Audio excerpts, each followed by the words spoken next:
you chase away the night? I want to be where I can see the shining light. My little one, don't you shed a tear. Believe with me, and I will take away your fear of the night.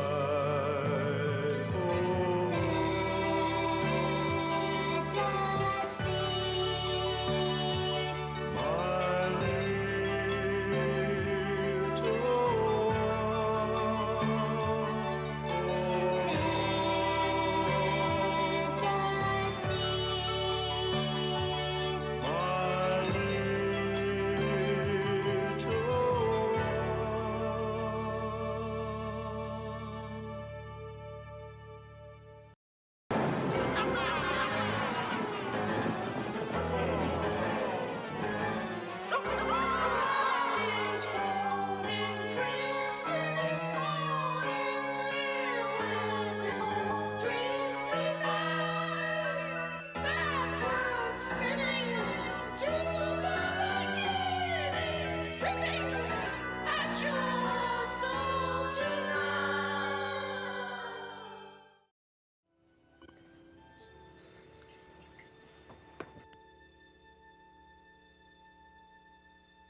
This medallion shining bright brings a warmth in me. The adventures that we shared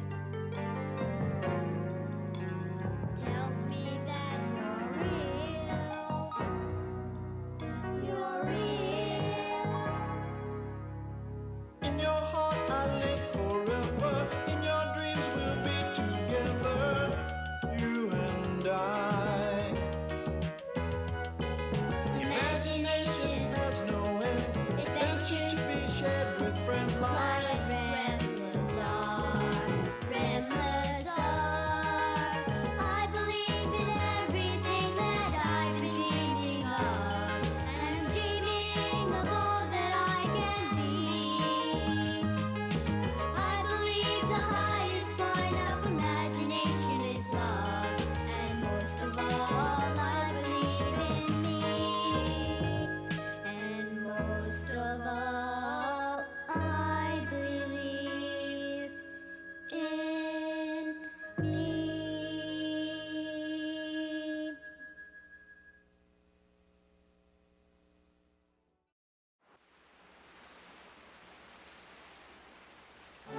from within your mind. No one else can find the love that you inspired.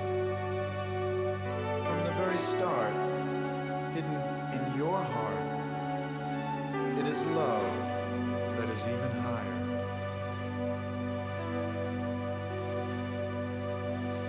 From within our mind, no one else can find the love that is inspired. From the very start, hidden in the heart, it is love that is even higher.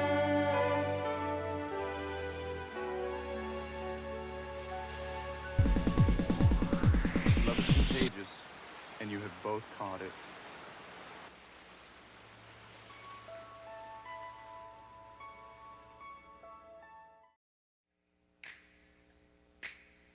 I'm searching high, not low, as high as the mind can go. I feel the breeze, it's heading our way. Hold on to your dreams, hold on to today. We've got it all, and I believe it's right. Sharing our dreams and our passions under sky shining bright. We've got it all. Day and night.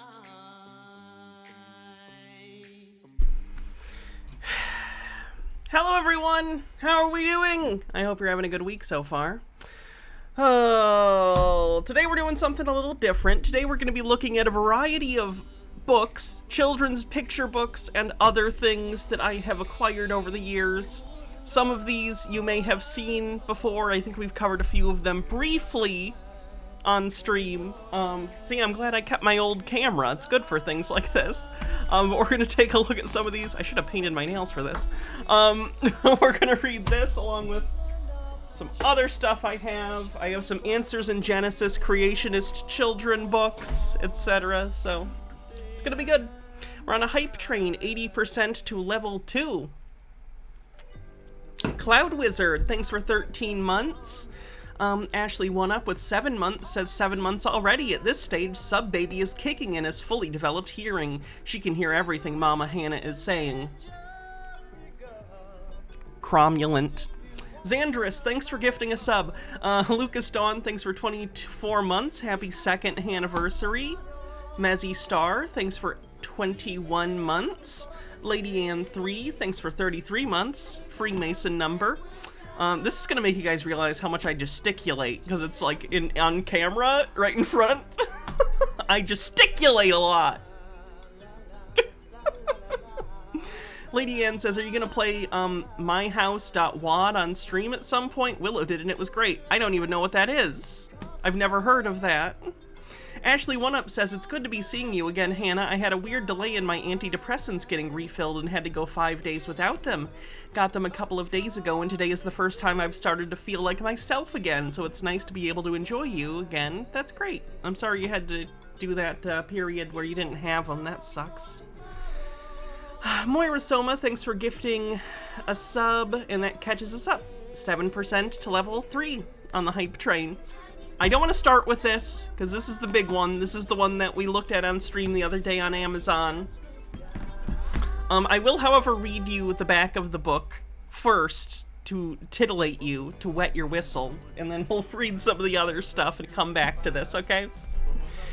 Let me turn this music off. Thanks, Rem. Appreciate it. Alright, here's what it says. Sorry about the light right here, by the way. That's the ceiling light. How much does it affect if I turn it off? That's fine. We can do that. The front light does enough. Alright. I don't have as much of like a rim, but it's fine. You guys don't care. Revelations is a key book in the New Testament. How do you teach your children about John's vision? How can future generations prepare for that time? Do your children know how much God loves them? The book of Revelation can be mysterious and confusing, but it doesn't have to be. It's the story of God's love and provision for his people when the Bible's promises are fulfilled and this fallen world is restored to perfect wholeness.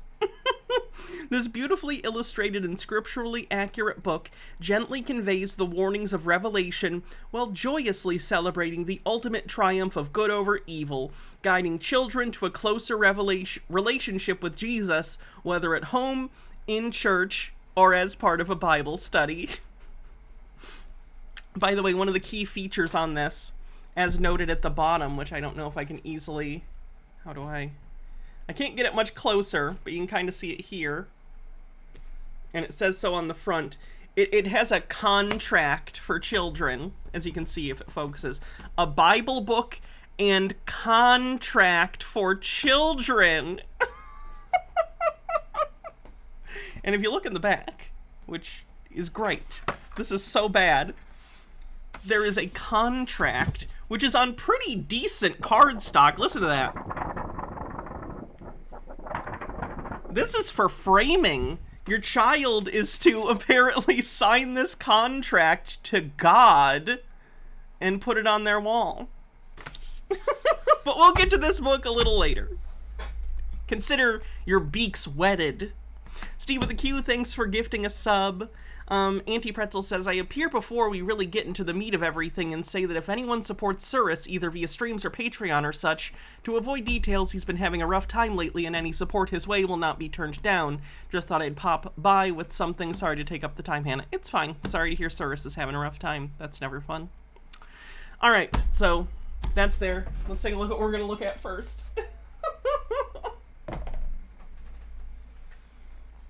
This is one I didn't I don't want to read the one I'm about to put down to be clear, let me move this so it's less distracting. What I'm about to show you, I'm going to put down here, and I don't have a lot to say. I'm not going to read any part of it. It's just the worst.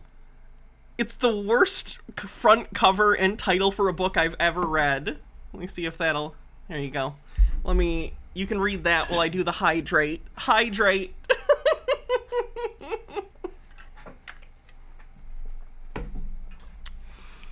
Orgy porgy puddin' in pie. Bill Clinton was there. Oh my! This is a book about Bill Clinton, being involved with Jeffrey Epstein. Which, hey, I don't think is that crazy, but it's written by, like, a right-wing person who's like, Bill Clinton did this, and no Republican has ever done this. Donald Trump definitely didn't do this, but Bill Clinton did, so it's a little hypocritical. But it's, it's a self-published Amazon thing. Thanks for a level 2 hype, everyone. Okay. Let's see what we got. I know I wanted to read... Okay.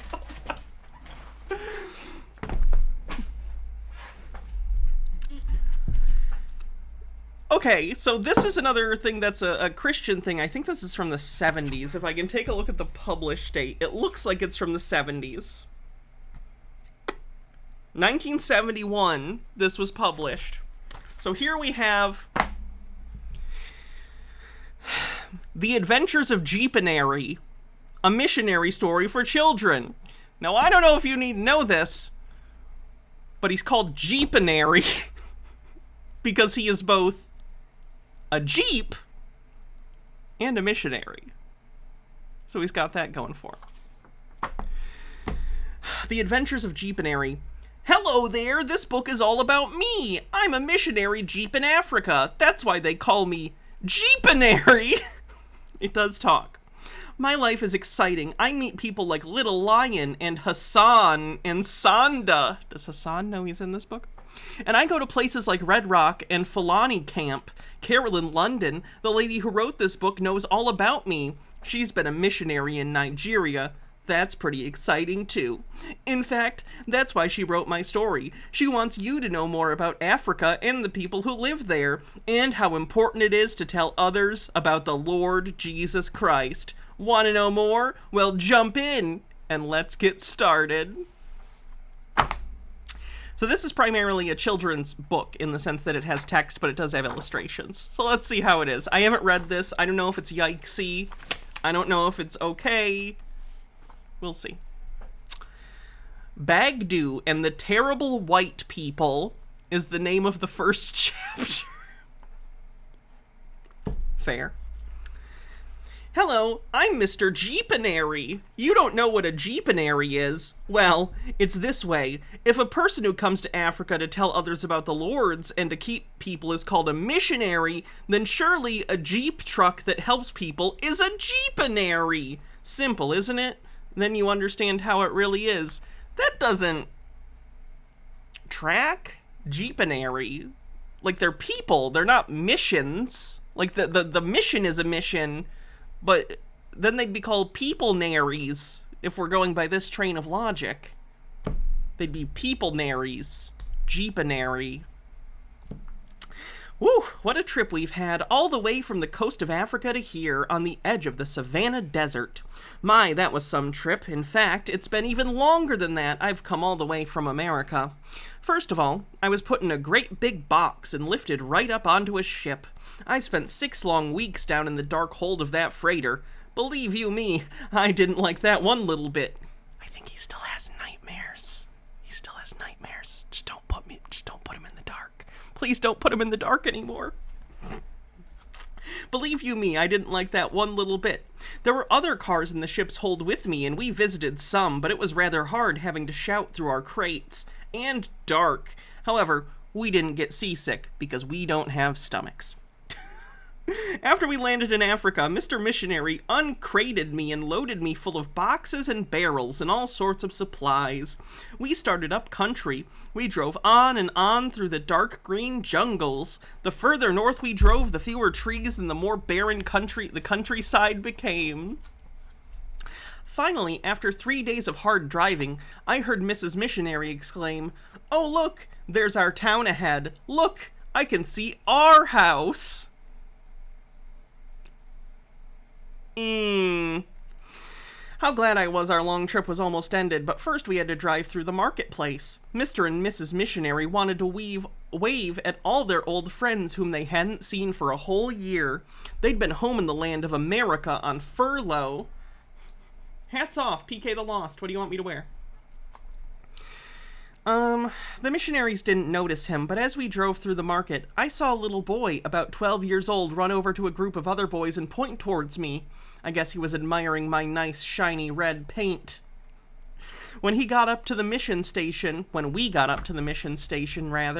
you should have seen and heard all the excitement.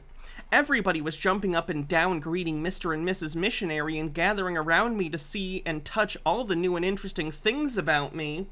Cat ears? Okay.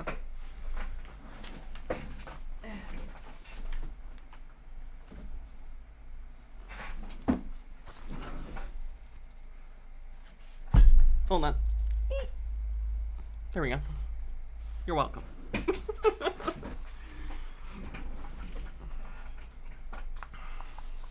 When we got to the mission station, you could have seen and heard all the excitement.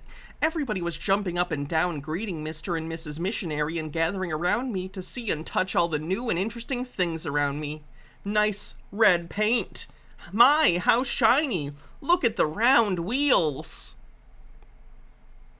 It's a little redundant. I felt pretty proud to be here. Mr. Missionary started unpacking the load I was carrying, and Mrs. Missionary began to fix up the house. No one had lived in it for a whole year, and it was full of spiderwebs and dust. I heard Mrs. Missionary say to Baha'i, the African woman who was helping her, "We'll never get this all swept up before tonight. If only there was someone else here to help us."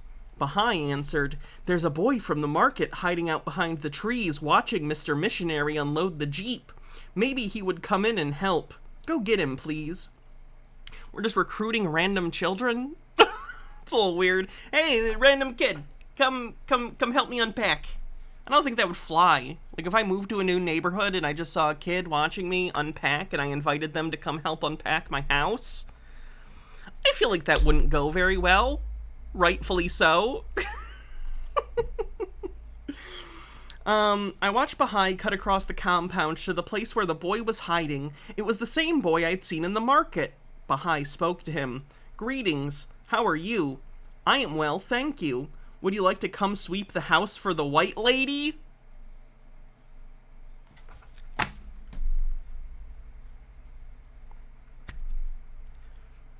They've been in Africa for like 5 minutes and they're already recruiting African children to do labor for them for free. Great. You should have seen the boy then. His eyes got as big as my hubcaps. "Sweep! Enter that house! I should say not." "Why not?" Baha'i asked him. "The white lady will pay you well." "Oh, at least she's paying. That's good." I heard him snort. "Maybe so, but I've heard that the white people cut up boys and make soap out of them." The townspeople say that all the white people couldn't be so clean if they didn't boil up little fat Africans for soap. I only came here today to see what they were doing. He's wrong about the specifics, but staying away from these people is not the most ridiculous thing. Folk tales about white people being dangerous kind of makes sense to tell in Africa, considering the history of white people in Africa. I get that.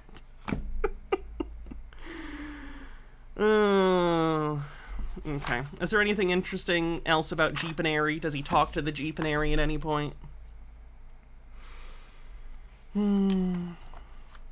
Hassan kicked my front tire and stalked off. Apparently Hassan doesn't like the Jeeponary and kicks it for some reason. See if there's any interesting illustrations and then we can move on to something else. White people are Cenobites. That tracks. There's another kid just in the back of the Jeeponary. So, like, since the Jeep is sentient, have they enslaved the Jeep? Kind of seems like it. That's the white man's magic eye, teased Sandra, and it's like a windmill. Eh.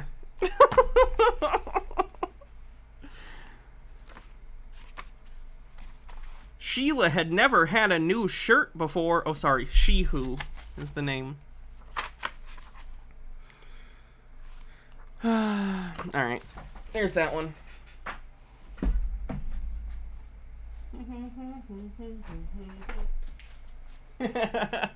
This isn't anything I'm going to read. While I was looking for these books, I found my copy of Jordan Peterson's 12 Rules for Life with my original annotations from when we did the 12 Rules for Life series. Dread Pirate Mick says, does Jeopardy have a soul? Does he have original sin, and did Christ die for him? Is there a place in the kingdom of heaven for cars? Probably not. Look at all my notes.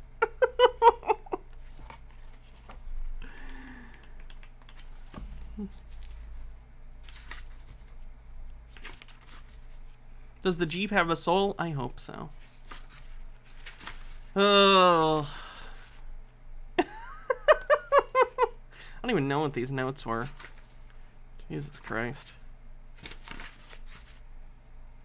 Sexist horse shit. What does it say?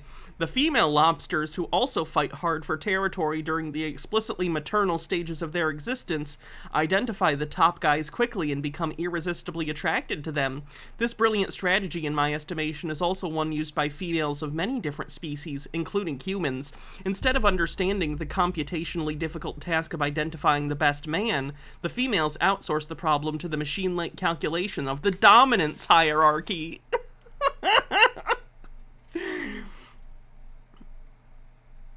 Goddamn, this man is just out of his fucking mind. I don't ever want to read that book again. I'm glad Jordan Peterson got brain damage. Maybe he'll be less literate. Can't write any more books. So these are fun. These are comic books.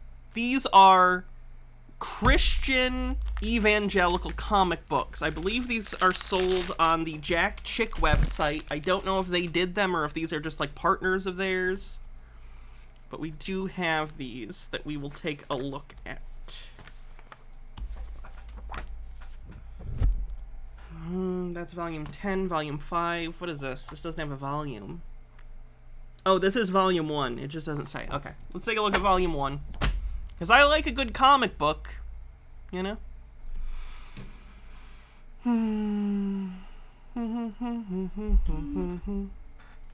Crusaders Cinematic Universe 1. Okay. Crusaders, Operation Bucharest. If we make a raid and they're not there, then it'll show you what it is to suffer. Okay. Let's see what this is about. Oh, no, these must be from Chick, because the first page is a Chick Tract ad. That makes sense.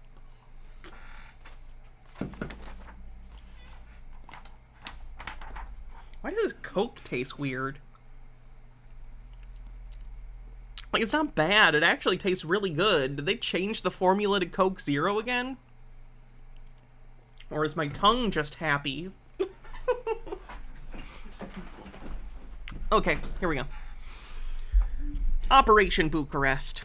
That's the house, Colonel. You're positive? Positive. I left the meeting only 30 minutes ago. Men, when we go in, use only clubs. No shooting. I want these criminals alive. Now wait for my signal. The informant said there was a Bible in there. We must find it. Shh, be very quiet now. Cuts to the interior. Jesus said, in my Father's house are many mansions. I go to prepare a place for you. If it were not so, I would have told you. Shh, someone's outside. Quick, hide the Bible. Crash! You're all under arrest. Harold Penisman should be here for backup. You had one of these by accident. It was the one where the kid gets possessed and you thought it was a horror book, not propaganda. That's fun. Mercy! Oh no, don't hit my little girl! No! And he's like threatening this child. Ashley One Up says, be very, very quiet. I'm hunting questions. I'll take that cursed book. I guess we have Judas here to thank for this raid. You old fool, put them into the truck. Is this supposed to be like Russia? Is this communist Russia? Put the woman in this truck, then children in that one and the men in that one. One over there. Yes, Colonel. Ivan, did you hide the Bible? No, they saw me before I could put it away. What will the Christians do? Hold on. What will the Christians do? This was their last Bible in the area.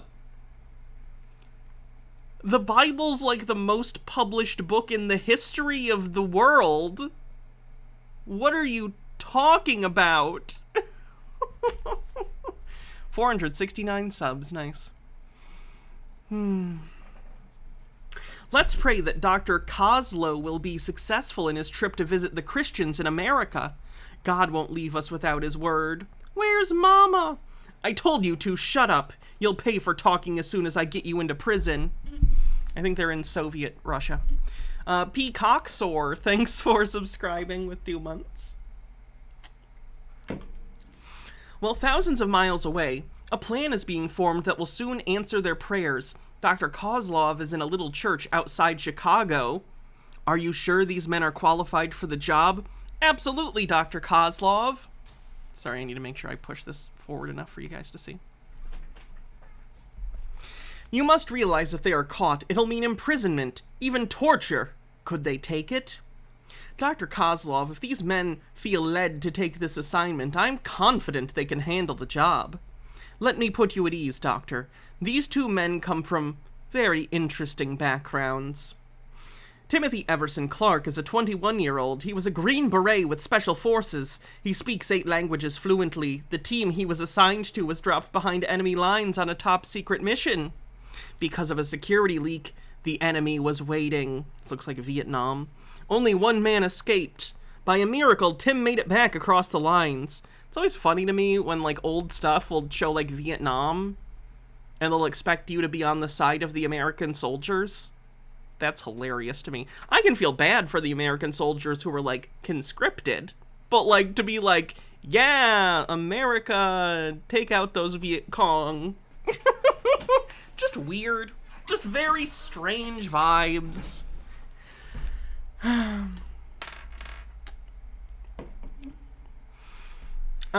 Lennon Cat says you would never need to hunt Christians, especially American Christians. All you need to do is shout, quick, gay people are just out here existing, and then they'll self-identify.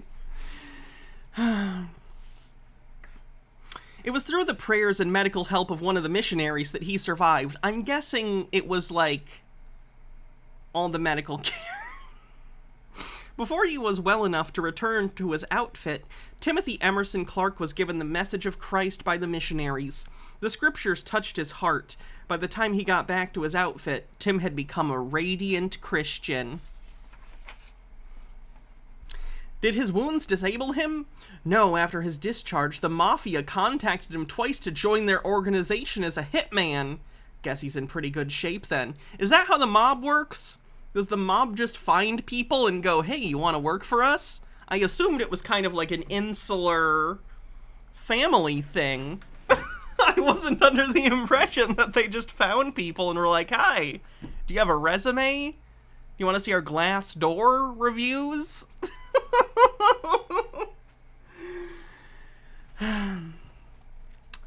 What about the other man I'm supposed to meet tonight? The other man is James Carter. 20 years old, he was the head of narcotics ring, an expert in street fighting, trained as a black militant. He has a black belt in karate. Look out, man, here he comes. He's one bad dude. Everyone feared Big Jim Carter, except an old preacher who had loved him and prayed for Jim since he was a child. Wasn't Big Jim a character in one of the Chick tracts? Is this a recycled character? One day, the old man walked up to Jim and started speaking. That old fool is looking for trouble. I don't give him 5 minutes to live. Bye-bye, preacher. You've had it, preacher. You can't kill me unless your father gets permission. My father? Hey, man, you don't even know my father. Oh, yes, I do. Your father is the devil. If Christ gave him permission, then you can go ahead and kill me. This guy could totally kill you. Like, I don't want anyone to die, but I almost feel like just for the sake of, like, you're overconfident. It's like that headline, what are you gonna do, stab me, being the last, like, words of a man who was fatally stabbed. Wow, preacher, you're too much. You really believe all that jazz? The way that Jack Chick and the other people think black people talk is so funny. This is relevant. What is it? FBI rent-a-hitman site nabbed Air National Guardsman who was excited to kill. Never fall for the honeypot, people. Never fall for the honeypot. How come you're not afraid of me? I only fear one person. Who's that? That's God Almighty. That's a weird facet of Christianity that I don't understand. Is the idea that you revere and fear God? That's horrifying. That sounds terrible. You're talking about that pie in the sky. No, I'm talking about Jesus. Ashley One Up says, Big Jim, you say? Is equipped with. Hold on. Big Jim Slade. Big Jim, former tight end for the Kansas City Chiefs, is outfitted with various whips, chains, and a sexual appetite that will knock your socks off. Big Jim has satisfied women throughout the world, and the capital of Nebraska is Lincoln. Hydrate. Will do. Gnome Pickle says, God says I love you with his belt, just like Daddy. You don't make sense, preach. Jesus was that little kid born in a manger and died on the cross. You're wrong, Jimmy. Jesus Christ is God Almighty. I'm very confused that someone could understand the mythology of Jesus being born in a manger and dying on the cross, but isn't also familiar with the concept of him being God? That's weird. Let me tell you how he was born. Go ahead. I know you couldn't see it. You didn't need to see it. It's fine. His mother was Mary. She was a virgin. Nobody ever touched her. Allegedly. The creator of the universe fixed it so Mary could have a baby without a human father, and that child happened to be God Almighty in the shape of a baby boy. Man, that's out of sight. Why didn't someone tell me this before? Wow, Big Jim is easily persuaded. I'm surprised he hasn't lost more fights. Seems like the other person could just be like, don't hurt me, Big Jim. Please? And he'd be like, all right. He seems quite agreeable, quite honestly. When the Creator died on the cross, that holy blood he shed was for your sins, Jimmy Carter. His name was Jimmy Carter. Convenient. If you believe that, then you'll become a new man. This is heavy, preacher. I'll have to clean up my life first. No way, you can't just clean it up. He wants you just the way you are.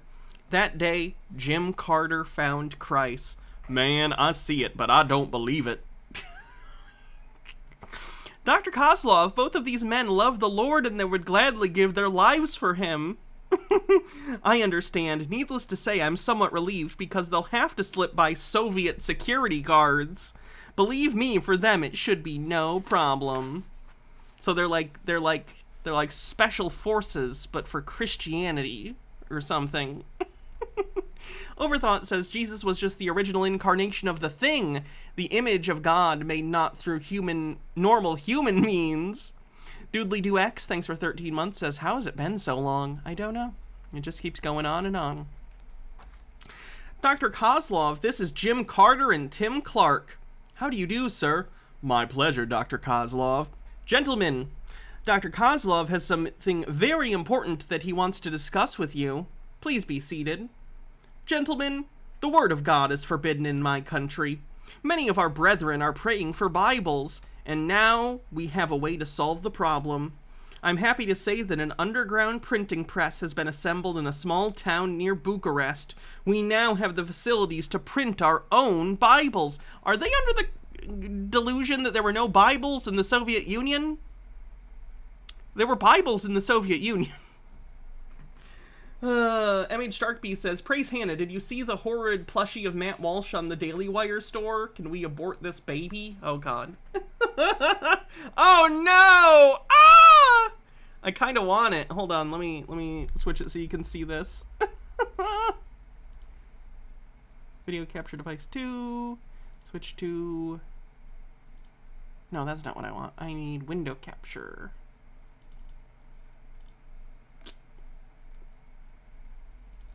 There you go. That's a shame. I kind of want it. Anyway. Gnome Pickles says, it's cursed. It is cursed. An excellent translation of the Bible has been made of the Romanian language, and here it is on microfilm.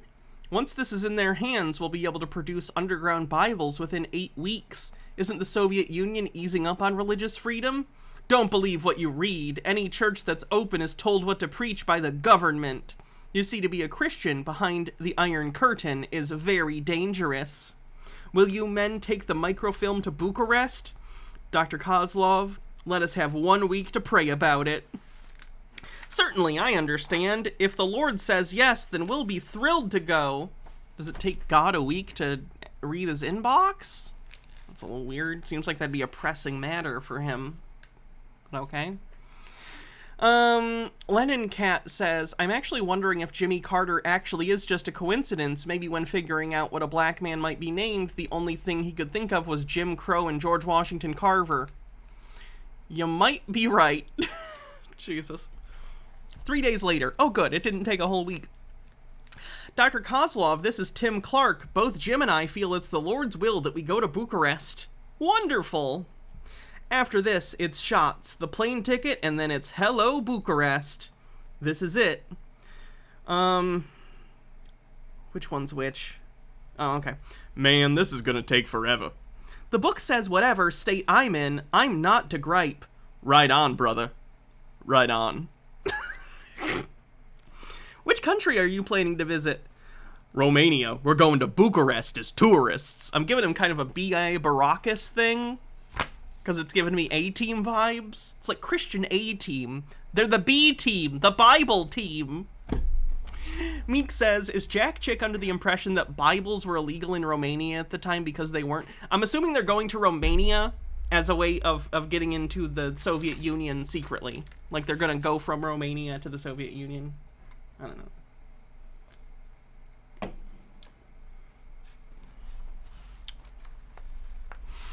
All right, Mr. Carter, fill out these forms and return them with your autograph. Next, I'm going with him. How nice. Your name is Timothy Emerson Clark?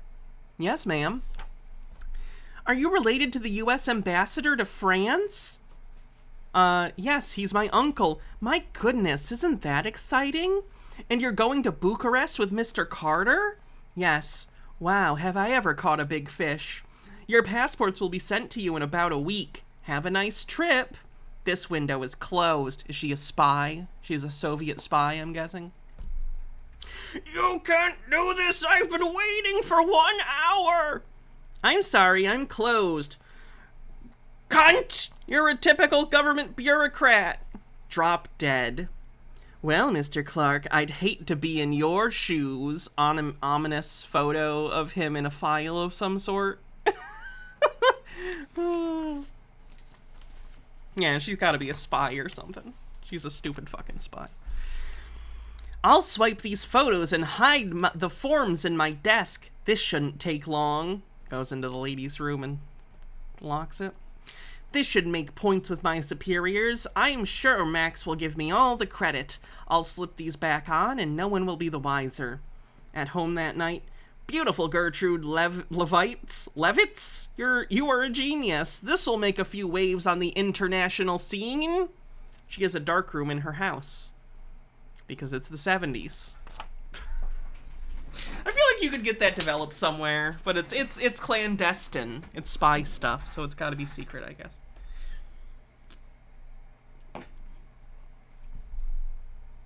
Oh, it is Levites. Oh my god.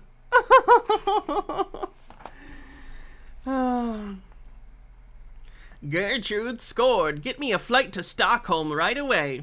Right, Max? Colonel Chekhov will be pleased. I might even get a promotion. One-way flight to Moscow. It must be very important to rate a staff car, Max. It is, comrade. KGB headquarters in Moscow. What kind of mood is the colonel in?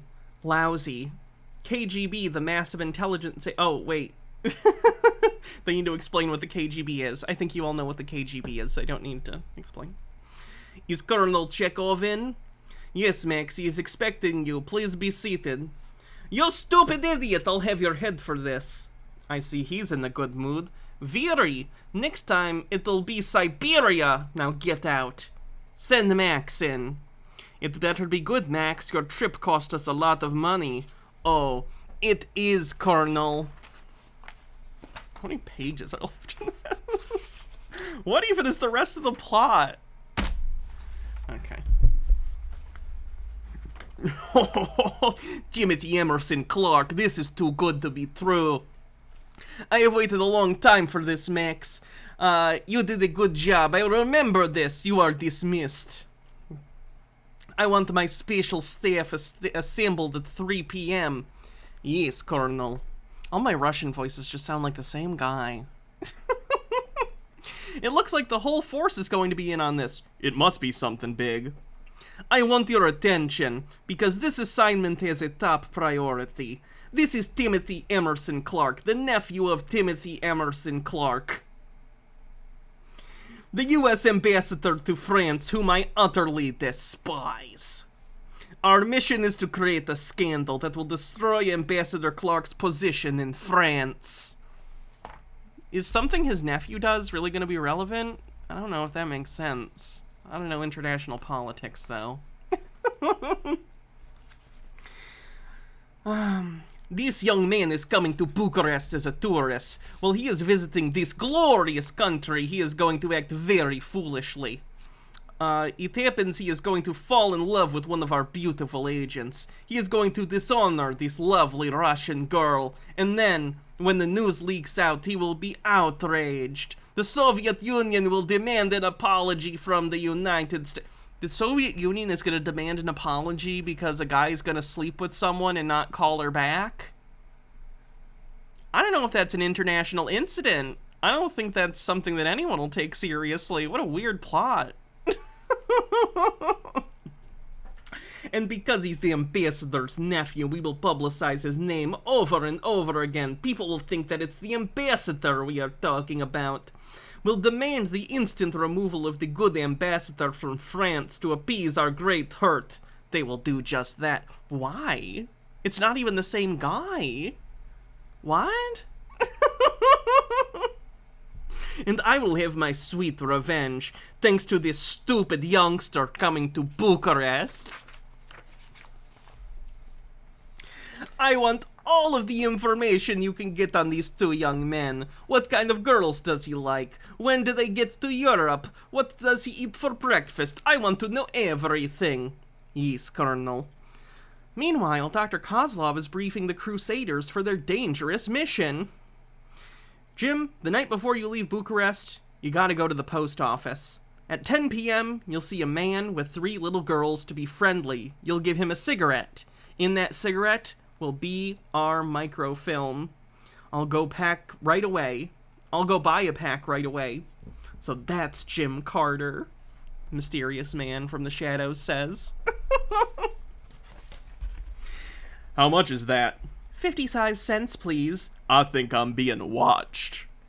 I wonder where that clown was trained. In a Class B movie? You can just say in a B movie. Do people say in a Class B movie? Look at that. Hold on. It's on the bottom panel. I'm trying to... It's kind of weird how this is. So it's kind of upside down. In a Class B movie.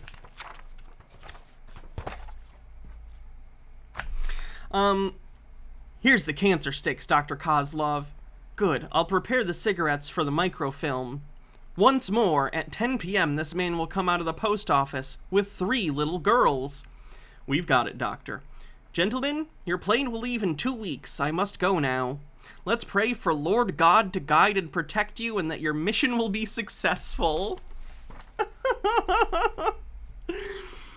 Dear Lord, tonight we come before you. Back at KGB headquarters. Where the fuck is their schedule? We're working on it, Colonel. We're working on it.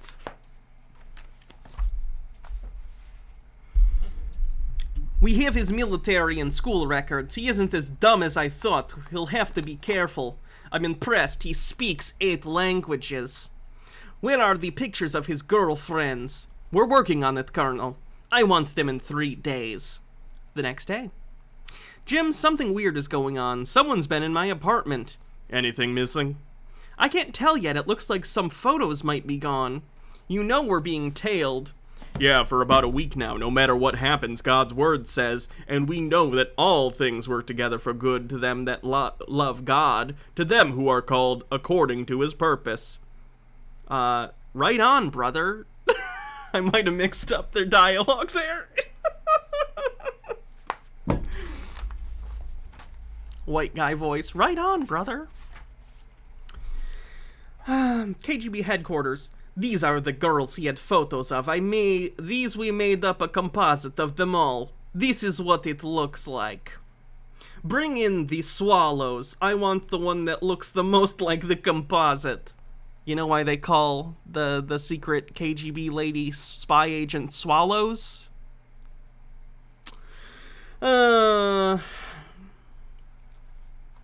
Colonel, this is Agent Sofia Tovsky. She has a perfect record of 19 entrapments. I like her. She looks like an angel. Looks like an angel. Looks like an angel. Put her through the course. Tell her everything. Pinches her. Ow! Don't fail us, Sophia. Things might not get so good for you. A toast to our fallen angel, to Sophia's success. That pig.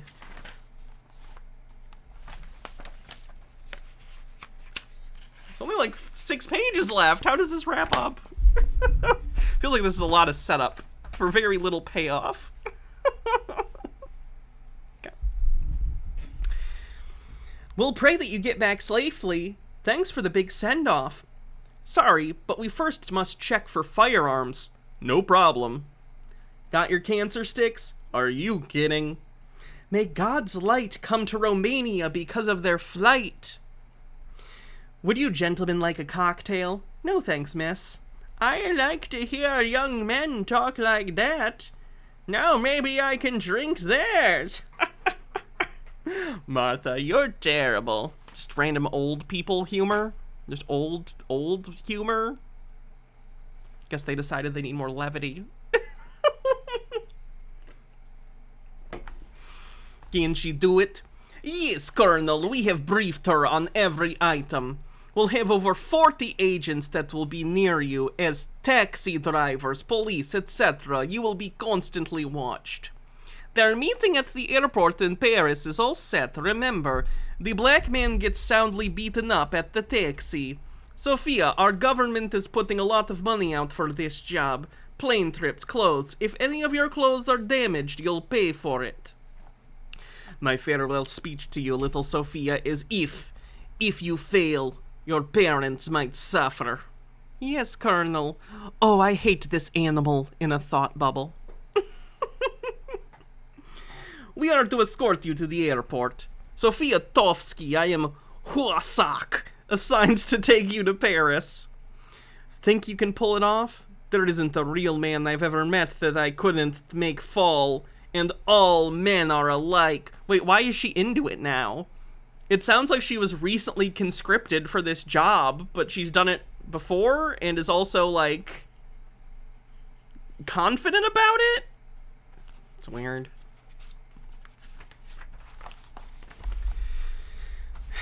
Welcome to Paris. I see them. They have just entered customs. They should be out the front door in about 5 minutes. I guess the first thing we need to do is get a taxi. Hey, there's one, let's grab it. Oops, too late. Dixie. That's mine, I saw it first. Out of my way! Somebody help me! Outside man, get away from me, you idiot! And then the guy tries to punch the guy. I don't know why I'm describing it, you can see it. Sorry. He tries to punch him and then B.A. Baracus flips him. What happened? Incompetent. Wait, oh no, sorry, that's the Russian. What happened? Incompetent fool, he's still walking. Are you alright? Yes. Thank you, gentlemen. Please share my taxi with me. We're on our way to the Royal Monceau Hotel. What a coincidence, so am I. Come on, get in. Oh, my poor knee! Her knee hurts. Or she wants to show her leg, I'm not sure. How do I know your eyes are open? Because I can see all of you, obviously.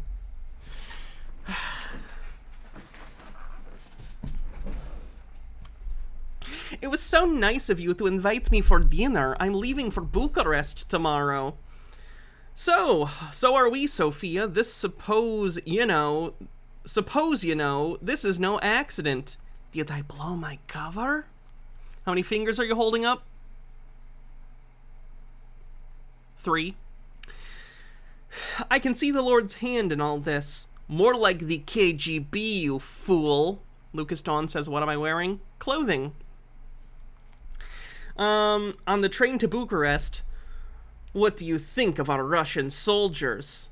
They look pretty sharp. They're the finest on earth. They could never be beaten. You don't know our Bible, do you, Sophia? What's that got to do with Russia?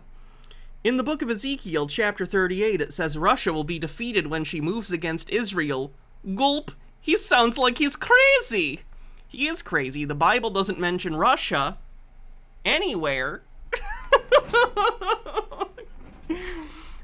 74 Quinn 74 says, I'm curious, did you also have this dumbass book when you were a kid about dinosaurs living with Adam and Eve? Let's take a look. I didn't have that one. Dinosaurs of Eden from Ken Ham. I have some other Ken Ham books here, but I don't have that one specifically. Where were we? Oh. That book is not true. It is the tool of religion to suppress the people. Sophia, it's God's word. It tells us what's going to happen. 7 years after World War III, Jesus is coming back to rule the earth. I've never heard of such a thing. Tickets.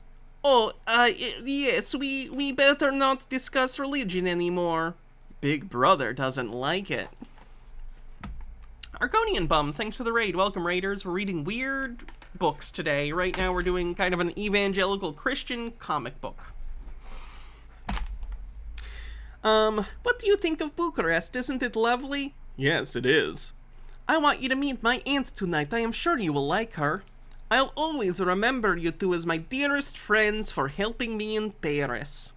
Argonian Bum, thanks for 34 months. Bong the Ripper, thanks for 19 months. Excuse me, I'm going to buy us some goodies. You just go ahead, I'll catch up to you. Anyways, Jim, I think Tim is a wonderful person. Yes, he certainly is. We're brothers, you know. What? We both have the same father. You mean you both had different mothers? No, Sophia. We're Christians, and God is our father. That's a weird thing to do.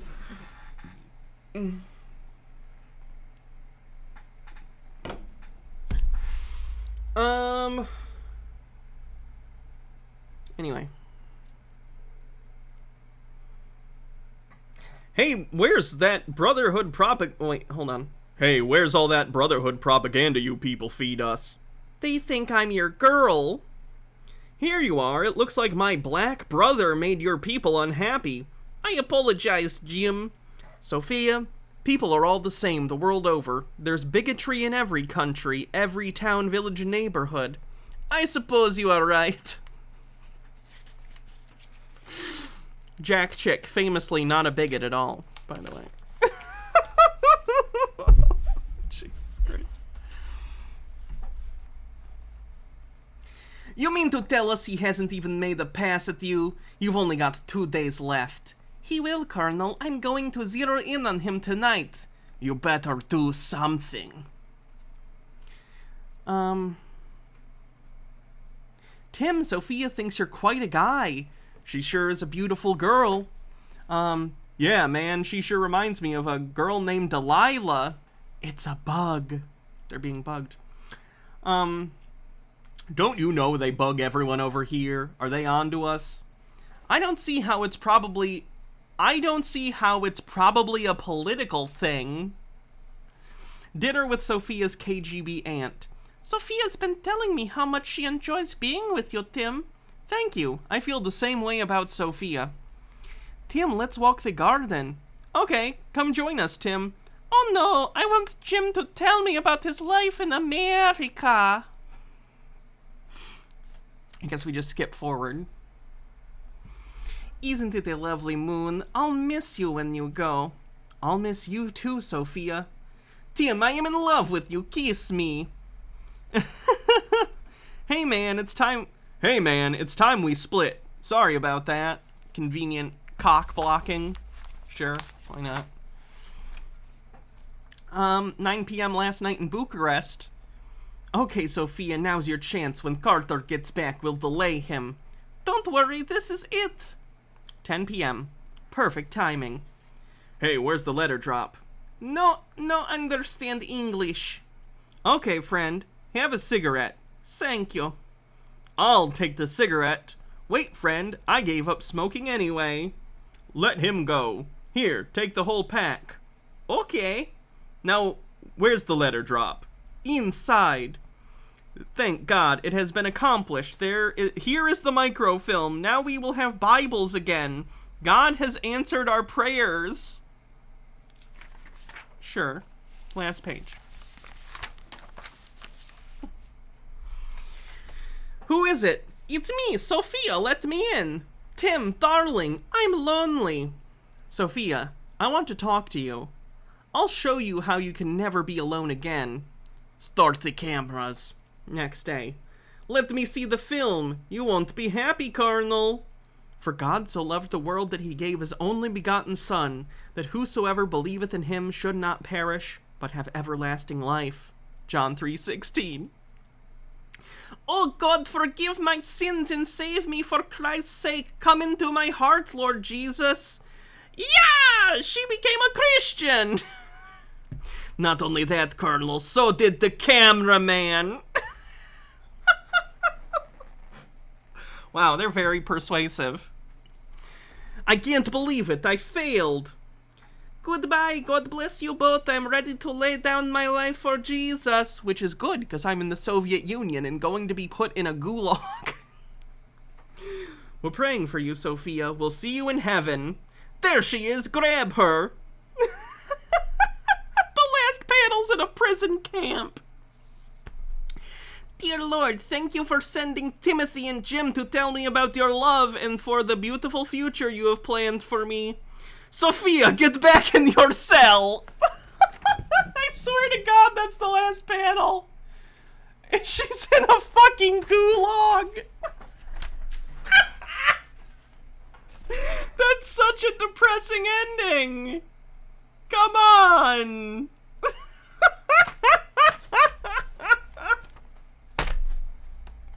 So I guess she dies in a gulag because a couple Americans did that. So that's cool. Are there different people in every comic, or is every comic about those people? Let's take a look. I'm not going to read this one in full. I just want to look around the pages and see what we got. Okay, so it looks like there's kind of a hippie, free love type lady. Probably hitching a ride in this van that looks like it's straight out of Texas Chainsaw Massacre. Are they gonna have a threesome? Are they gonna try and have a dirty 70s hippie three-way? Gnome Pickle says, we'll give her the greatest gift any Christian can get, the gift of feeling oppressed. Oh wow, that went from potential three-way to ritual sacrifice very suddenly. Oh my God.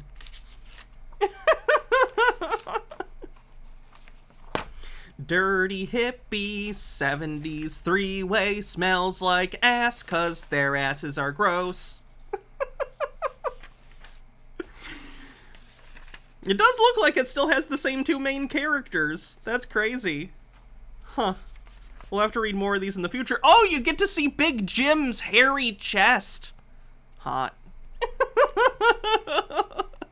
Yeah, these are chick comics. They're published by Chick Publications, at least. I don't know if he wrote them or just published them. Fun stuff. All right. So those are the comics for now. Let's move on to something else.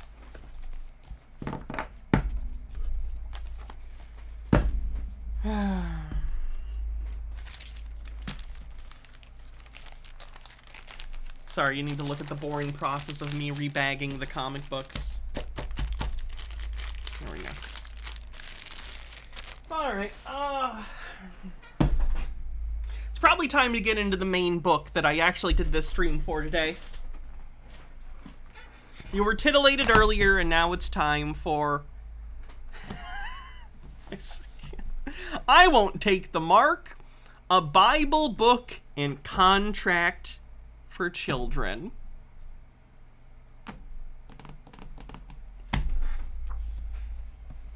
So first of all, it's got one of these things this book belongs to, and then the kid would presumably write their name, given by date, and a special message if you're giving it as a gift to horrify a child. As a gift. This is just literally a quote from Revelation, so I don't need to read it.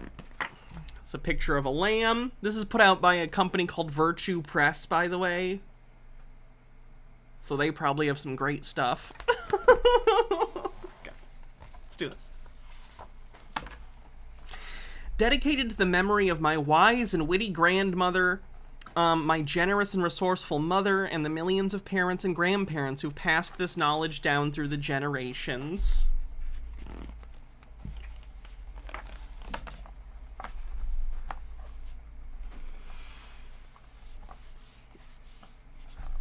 When Jesus lived long ago, things were much simpler. There were no televisions or computers. There were no cell phones or credit cards. People bought things with coins made of silver, bronze, and gold. It's a nice illustration of, I guess, commerce? This is commerce, apparently. It's funny that they mention credit cards, too. Some Christians in the past thought credit cards were the mark of the beast, so... Look at the commerce. Apparently they're gold bugs too, so that's nice. When Jesus died on the cross, his friends were very sad. But they were happy when he lived again and rose up to heaven to be with God. The disciples spent the rest of their lives sharing the good news of God's love. So there we have Jesus being crucified. Very common method of execution for Rome. And then here he is, I guess, hanging out in heaven with the Holy Spirit. Just straight chilling. I don't know what they're up to, but they're vibing. They're vibing.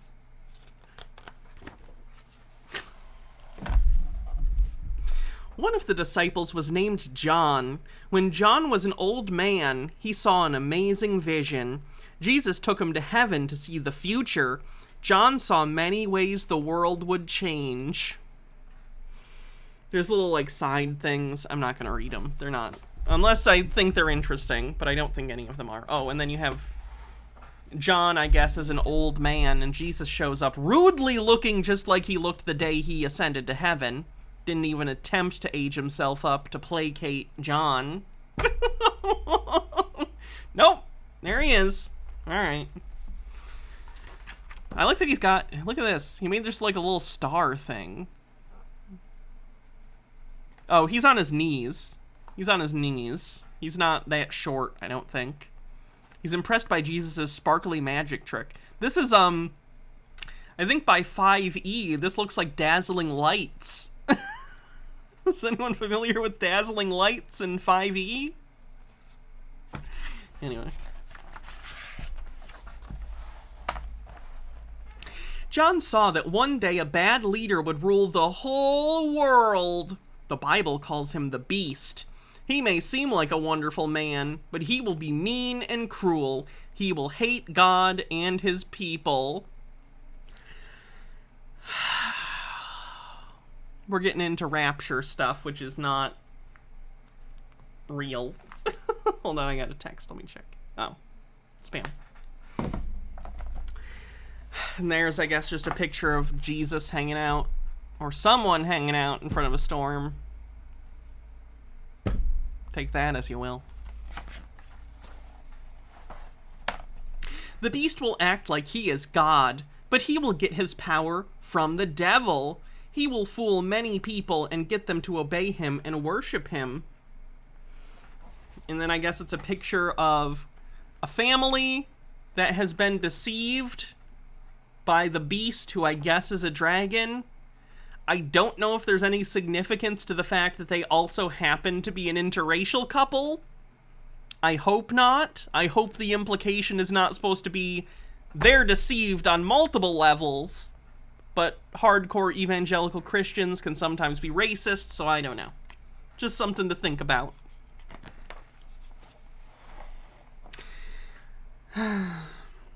The beast will try to put a mark on every person in the world. Each mark will have a name or number on it. That number will be 666. We don't know what the mark will look like, but God's people will recognize it when it comes. They don't know what it looks like, but they did this, I guess, for illustration's sake. I do not have the mark of the beast, in case anyone's curious. I could probably put one there, but...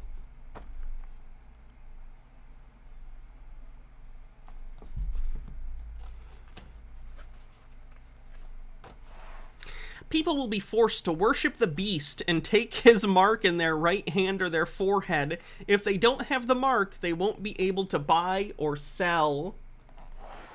And then it's, I guess, people at the store doing things. The kid right here has a 1,000-yard stare. What is that about? I think she's sus about this pineapple. I am too. It's too big. That pineapple is way too big. Ow. Ew. Lennon Cat says, I once played a dark elf cleric. You used their racial access to dancing lights to proselytize to ignorant farmers. I feel there may be an unintentional similarity. Habitual Dodo with 29 months says, howdy, I'm using my resub for a brief PSA. Once again, fledgling season is upon us, so I ask politely that you fine folks do not help the fledglings. They can't fly yet, but their parents are nearby. Only handle them if they are in direct damage. They need to explore the world and learn on their own. Cool. My nipples hurt today. I don't know why. That was why I said ow earlier, by the way. I don't know why I'm TMIing you. But there it is. But God's people will say no. They will never take the mark because they know it's bad. God will punish the people who worship the beast and take his mark. So then this lovely illustration in a children's book is a people being horribly burned. And bear in mind, this isn't like the Antichrist is doing this. This isn't something the Antichrist is going to do. This is God. If you've been tricked by the Antichrist, that was a bad thing to get tricked by, because apparently this is your eternity now. I just want to say, I went to a Baptist elementary school, and the first class of the day was always Bible class, and they would tell Bible stories, and they would always come with pictures, at least for the younger kids, you know? And it would be pictures like this. Like, I was regularly in kindergarten shown pictures like this of people suffering to scare you away from hell. So if you grew up not Christian or not, like, this kind of Christian, this is the thing. This is a thing people show to children. This is a thing they use to scare children into believing stuff, so.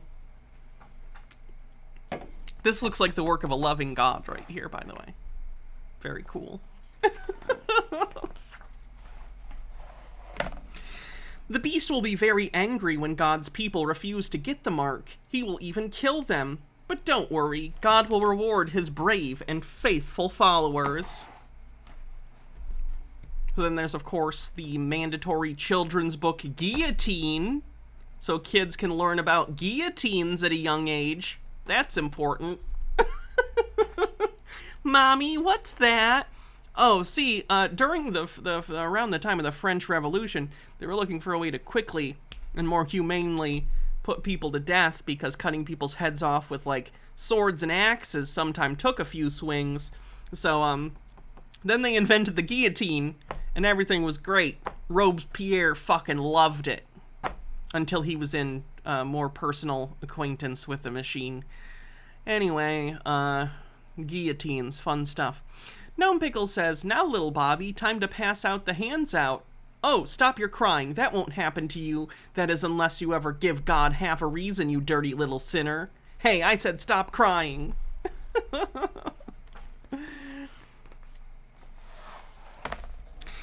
There will be great rejoicing when God welcomes his faithful people into his kingdom. Those who did not worship the beast will celebrate. So, like, these people fucked, because they needed groceries. So they put a number on their hand so they could not be hungry anymore. And because they were hungry, they get burned for all eternity. These people get to party, though, with Jesus, who is pretty white in this. Is a bonus of the party that you get to hear the screams of the people from this page, and just dully coming from underneath you, do you hear the screams of the tormented?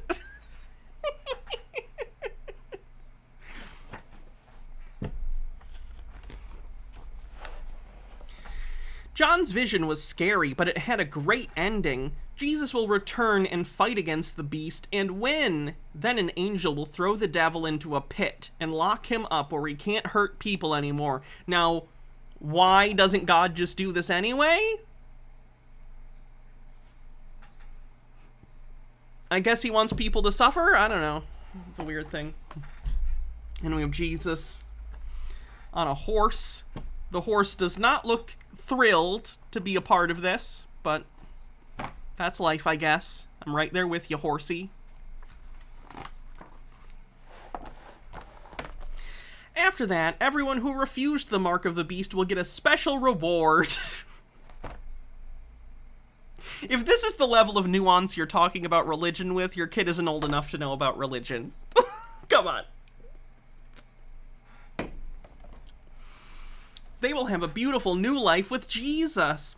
They'll become his priests and live and reign with him for 1,000 years. So I guess there's Jesus just kind of doing this to people walking up the cloud steps. I don't want to be this person, but is there like a heaven OSHA? Because I feel like this staircase should have a railing. This seems dangerous, right? What if someone falls off the side and winds up in hell accidentally? Do we get them, or do we just like, oh, that's a mistake? God will make a new heaven and a new earth where everything is beautiful and good. His people will live with him and be happy. They will never be sad again. Wow, it sounds like you're a brainwashed zombie then. Kind of seems like not ever being able to feel sadness is like a weird, non-human thing.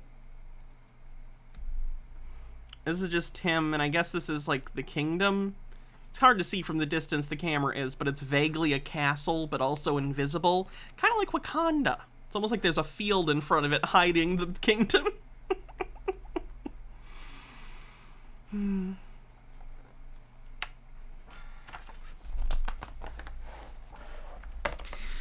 When John's vision was over, Jesus told him to write down everything he had seen. John wrote it in a book called Revelation. Revelation is the last book in the Bible. I love this page specifically because it's like, John wrote this down, and it's reliable, and then the picture is just of a dirty old man living in a cave, scribbling madness.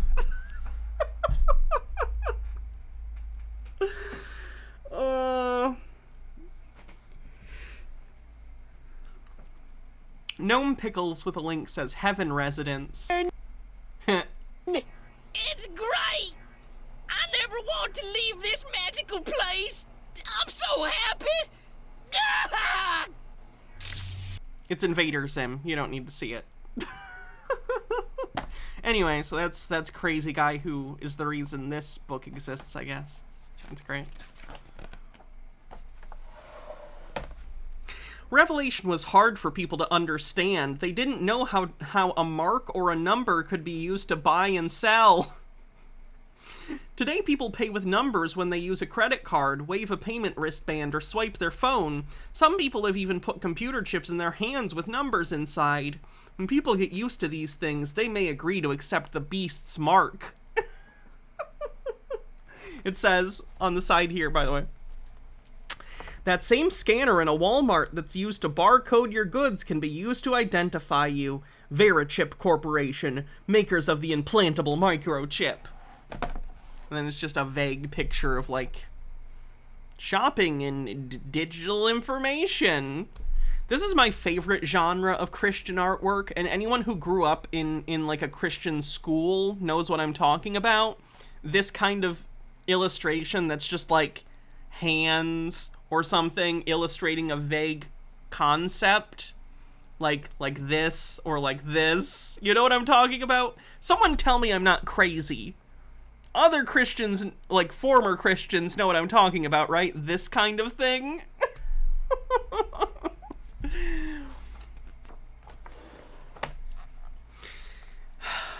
Is the beast coming? Yes. We know everything the Bible tells us is true. Do we? But we don't know when it will happen. These things may happen soon, or they may not happen for a very long time, but we do know this: God loves us and he is in control. Most people on earth do not believe the Bible is literally true. Like, that's just a fact. Most people on earth do not believe the Bible is literally true. So they're all going to hell, apparently. There's the illustration of Jesus and a kid hanging out on a lion, which frankly, I don't know. I get it's like the whole lion shall lay down with the lamb imagery, but like, I wouldn't want to hang out with a lion. I don't know. Just seem angry. Just seem mad. Anyway. You don't have to be afraid of the beast or his mark. You can pray for Jesus to come into your life to save you and give you courage. That special prayer is at the end of this book. God does not want anyone to worship the beast or take his mark. He wants us to belong only to him. He wants us to belong only to him. Which is psycho-abusive behavior if it were a human being. I'd argue it still is. It's a fictional character, but still. Will you promise to trust God and never take the mark of the beast? Fill out the certificate below. Oh, sorry. Fill out the certificate now. And then there's a space here in the book where you can sign it. In the book. But then, importantly,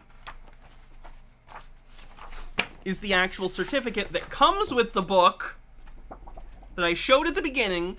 Solid-ass card stock. You hear that? That's the sound of some good card stock. Anyway, so this is like a pretty thick, like you can tell based on, like it's, you know, I'm holding it like this from a corner and it's not flopping too much.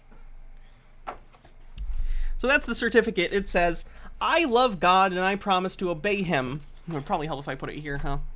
I will never worship anyone but God, and I will never take the mark of the beast. I will call on Jesus Christ to save me and help keep my promise.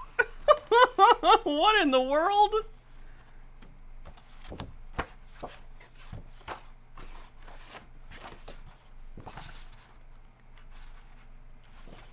I just don't know. No, the prayer's back here. The prayer's here. We'll look at that too.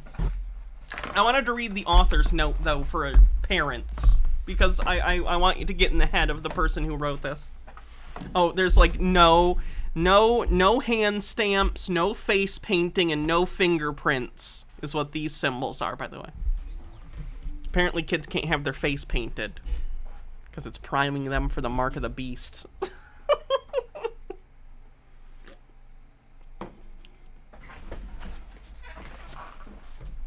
Alright, let's read this. A note to parents and grandparents from Dr. Catherine Albrecht, who's the author, I believe.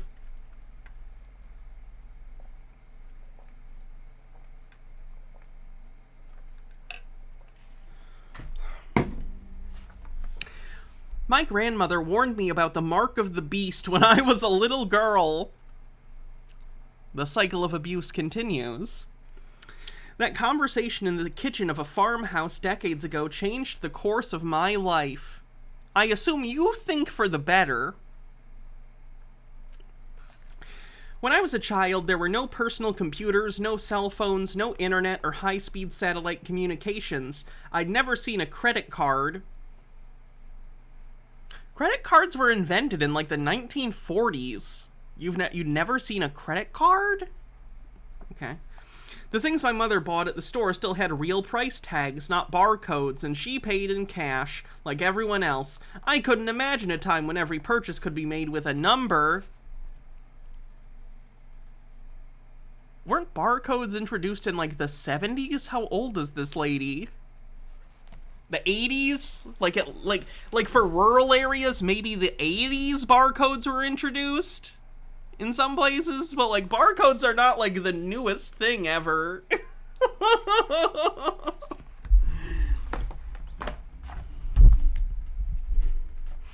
Yeah, using a checking account would be paying with a number too. Using money is measured in numbers. So it is a weird thing she's doing here. She's acting as though credit cards are numbers, but cash isn't numbers, even though there are numbers on the cash that are denominations.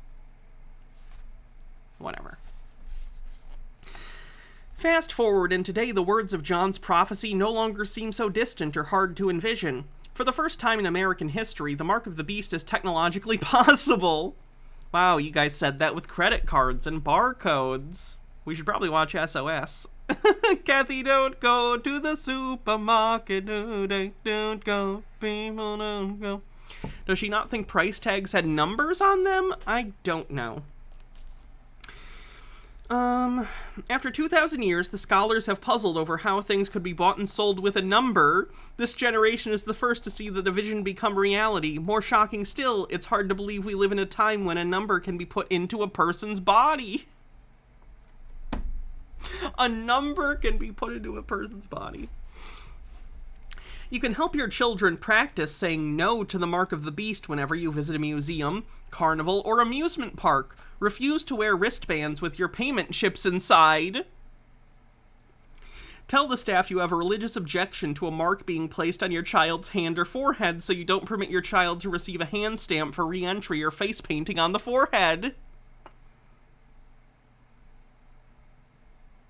Disney uses the shit out of those magic bands now. Good luck going to Disney. Also just psychotic. This is psychotic fucking behavior.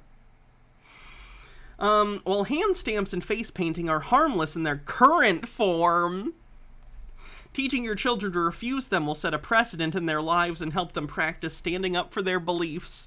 Standing up for your beliefs. Let's be clear about this. They're not standing up for their beliefs. You're making them stand up for your beliefs. Many Christians, myself included, are also concerned about biometric payment technologies that use the hand, such as fingerprint readers. If you share these concerns, please speak out against their use. Parents and grandparents are a huge influence on children. A word aptly spoken to a child today is like a seed that may later flourish into understanding and saving faith tomorrow. It did in my case. Jesus Christ. Alright, let's read the prayer at the end of the book and then we'll move on.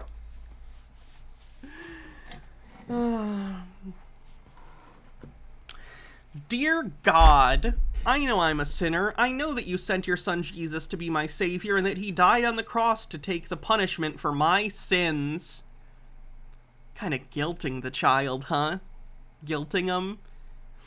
I know that Jesus rose from the dead and is coming back someday.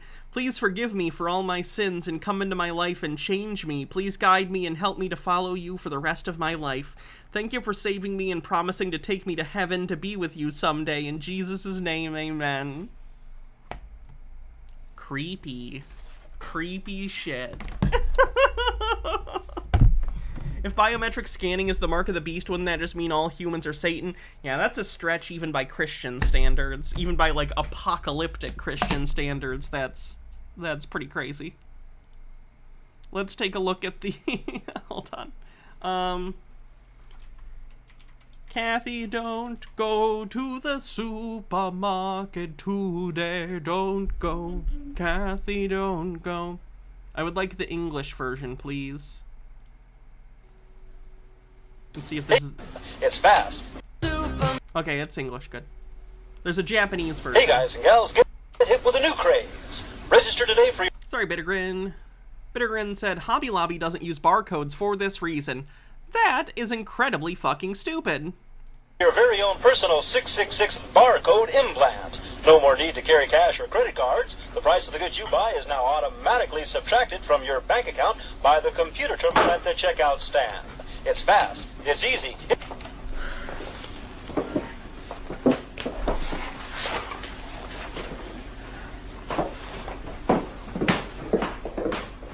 This was actually put together by a cult in Japan. No, wait, was it actually South Korea? Either South Korea or Japan. I think it was Japan had this cult, and they did this video, which included many different songs about different things, but this is a famous song from it because it's just so fucking weird.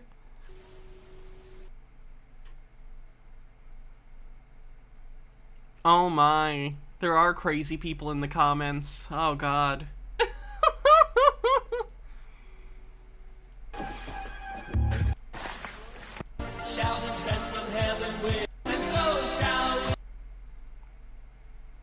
Oh my god, someone did a AI upgrade. Oh, it looks terrible. Jesus. Can I get the Japanese version? The Japanese version was good. Michael says, yes, Kathy, don't go into the supermarket. Come be one of my wives in my new forest compound. It'll be fine. Stone Corbell says, one thing I never understood about this is I always felt when I read the Revelation story that there was an element of choice to accepting the mark of the beast. Like, you're saying, I'm siding with the Antichrist explicitly. If they trick you into it, there's no choice. How could God fault you for that? Yeah. I don't believe the Bible implies that it's a trick. I'm pretty sure you have to willingly understand what it is and take it. So, I think that's a misunderstanding that a lot of Christians have. Oh, here's the Japanese version.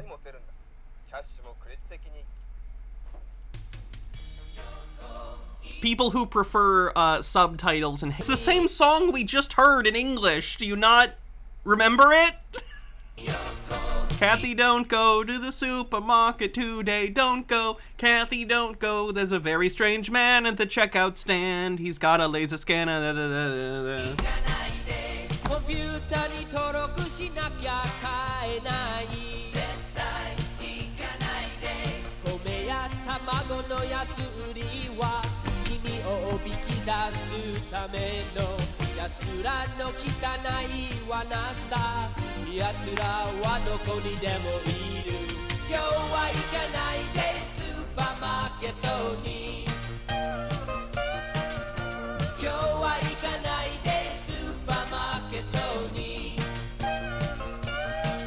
That's not even how bar scanners work. You don't have to go like this with the hand scanners, you just...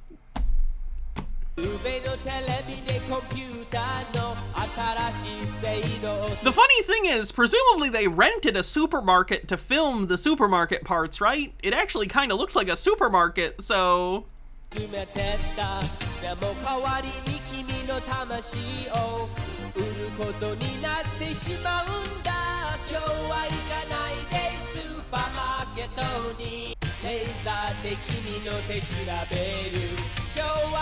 Alright, you get it. Meatball Spaghetti says, this is funny, sorry for the low quality. Let's see what it is. I want to address myself as best as I know how to those that I have wronged, that I have sinned against. First of all, my wife, Frances. God never gave a man a better helpmate and companion. What did he do? And as far as this gospel has been taken through the ether waves to the great cities of the world, and cover this globe, it would never have been done were it not for her strength, her courage, her male hooker. consecration to her Redeemer, the Lord Jesus Christ.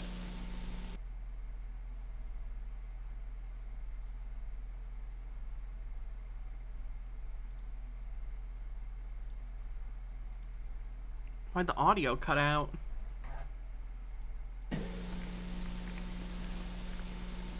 Donnie has stood with me, that are heralds and criers of redemption. Alright, back to the books.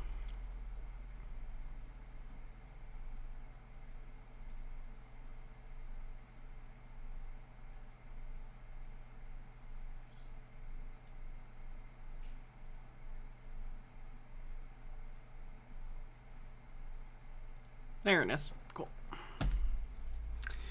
MH Darkbeast says, so Hannah, TJ released his top 10 horror movies. Would like your take on the list if you want to check it out. Let me see the list really quick.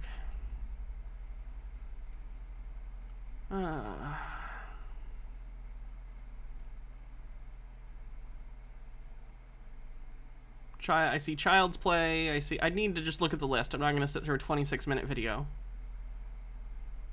Especially not one of TJ's. No offense. He can be offended. I don't give a shit. If it was just in the list, I'd tell you. Anyway.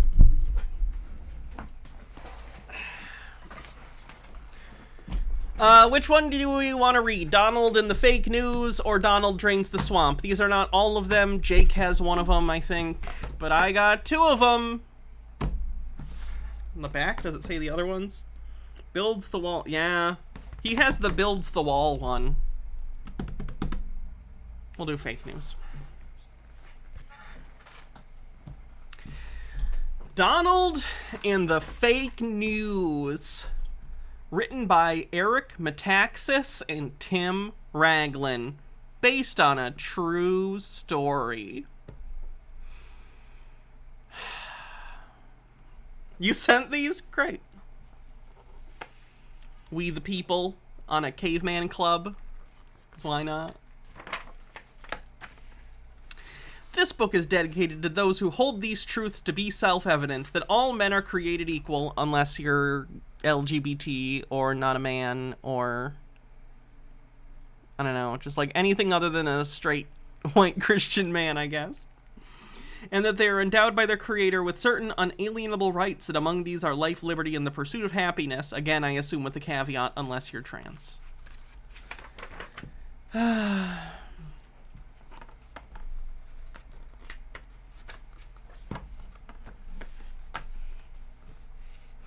Once, a long time ago, when people lived in caves, there was a country called the Land of the Free. It was presided over by a president named Donald. Donald understood that a leader should do the will of the people he leads, and that he did. To begin with, he drained the swamp that had prevented the cave people from having a say in how they were governed. Next, he helped them build a wall to keep out those who didn't love freedom. And then he and the people wrote what they called the Constitution. The Constitution was a sacred document that spelled out the laws of the land. Calling the Constitution sacred is fucking gross. Like, I get it. The Constitution is important. It's the foundational legal document for our country. But it is absolutely not sacred. It should not be sacred. It's a legal document that was written by people that needs to be amended sometimes. Good lord. Ashley One Up says the sacred words of the E Plebnista. I understood that reference. These words were not written for the cons or the Yanks. They do not mean anything if they do not apply to everyone. Well, not quite everyone. There were some citizens who pretended to love freedom, but actually hated it. They called themselves the Resistance because they vowed to resist everything Donald said or did. They met in a deep cave and they plotted to bring the swamp back. That's because before Donald drained the swamp, they lived in it, and they had a special swampy privileges, but now they were just like everyone else. I'm so confused at what they think Donald Trump did.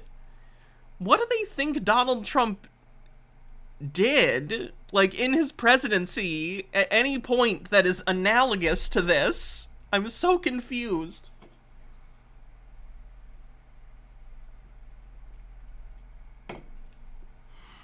Their leader was an old sorceress whom everyone called Madam Miss Speaker. Whatever Donald does, she said, we're against it. We must be completely negative. It's our only hope. So that's supposed to be Nancy Pelosi. I don't know if that's supposed to be Hillary Clinton. Maybe AOC? Bernie? Maybe. That straight up looks like Fred Flintstone. Is this supposed to be what's-his-face from Pennsylvania? I forget his name. The tall guy. Fetterman, thank you. Not sure who this one back here is supposed to be. What you gonna... He was not in yet? You're right, he wasn't. That's just convenient then. That's just convenient then. Oh yeah, that might be Bill Barr. You're right, might be. Which is kind of funny, considering how much covering he did for Trump, but whatever. So whatever Donald said, they contradicted it or twisted it to make Donald seem like a bad leader. That's definitely what happened. Once during a speech, Donald looked up and said, "What a beautiful blue sky. Isn't that beautiful?" Oh my god, are they doing the thing where he looked at the sun? Instantly, the people in the resistance flew into a rage. It's so mean of Donald to mention the blue sky. What about people who live where it's raining? Doesn't he care about them? How can he be so thoughtless and nasty? Oh no, they're just saying anything no matter how innocuous. People freak out about. No, Donald Trump regularly says fucking crazy things, and did during the entire interim of his presidency. Gnome Pickle says, I'm assuming that the person who wrote this celebrated when McConnell the Turtle stated that this one goal was to oppose Obama at every turn. Probably. Another time Donald saw a mother and child. What a cute little baby, he said.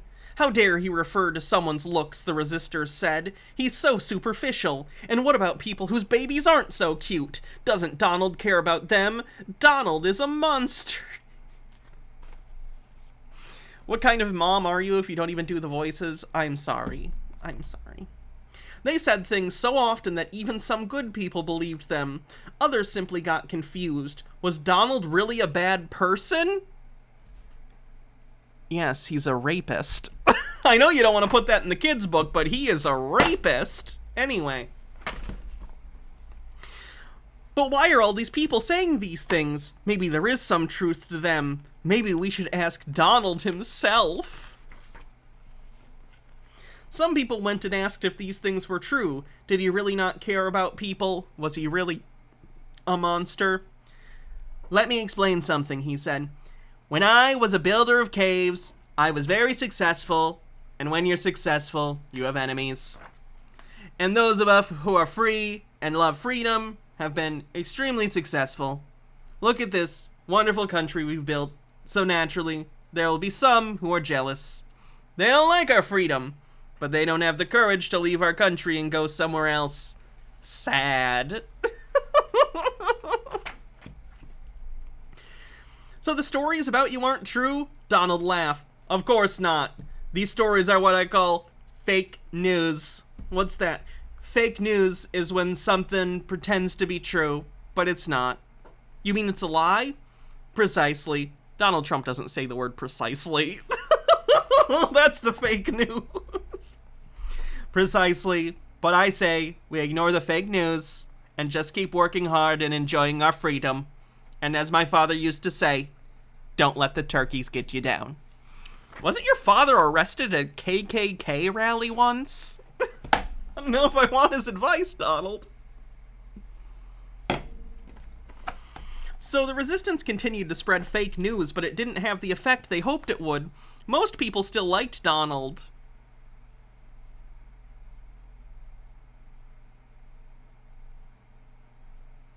His favorability ratings, along with his second attempt at being elected, kind of show the opposite, but okay. And the land of the free continued to have one success after another. Locks him up. Ham on lies. Donald, full of baloney. Grand opening today. It's a deli. Get it?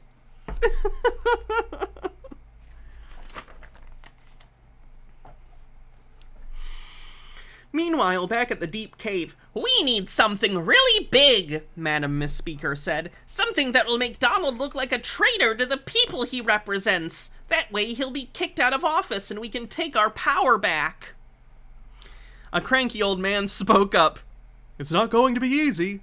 Everyone seems to like Donald. I saw him getting food at the delicatessen the other day and everyone wanted to shake his hand.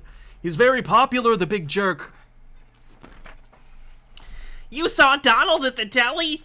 "Oh, sure. He loves to mingle. A real man of the people. Ordered a Reuben sandwich, you know, with corned beef and sauerkraut and Russian dressing. He gets it heavy on the Russian dressing with extra on the side." This gave Madam Speaker an idea. She mumbled something to her imaginary friend. They discussed it a bit, and then she said, "Did you say Russian dressing?" I know where they're going with this. I get it. This is so stupid. "What kind of a Reuben would it be without Russian dressing?" the cranky old man shouted. "I had one too, but let me be very clear, I was not copying him. I always have a Reuben at the deli, with an egg cream and a pickle. People want to criticize me for that. I apologize to nobody for that. It's delicious." My Bernie's a little Seinfeld. I feel like my Bernie's a little Seinfeld. But Madam Speaker kept thinking, what if we say that Donald is secretly working for the Russians who make that salad dressing, that everything he does is only to help them? We can say he's just their puppet, that he doesn't really care about the land of the free at all. "Can we do that?" someone asked. "It's one thing to whine and complain and say negative things, but wouldn't this be telling an out-and-out untruth?" Madam Speaker was furious. "Do you want to win power back or don't you? Let me tell you all a secret. There is no truth, only power. And once we have power, we can control the truth forever." And so everyone repeated, "There is no truth, only power. There is no truth, only power." There's a straw man of your political enemies, and then there's whatever the fuck this is. This is ridiculous.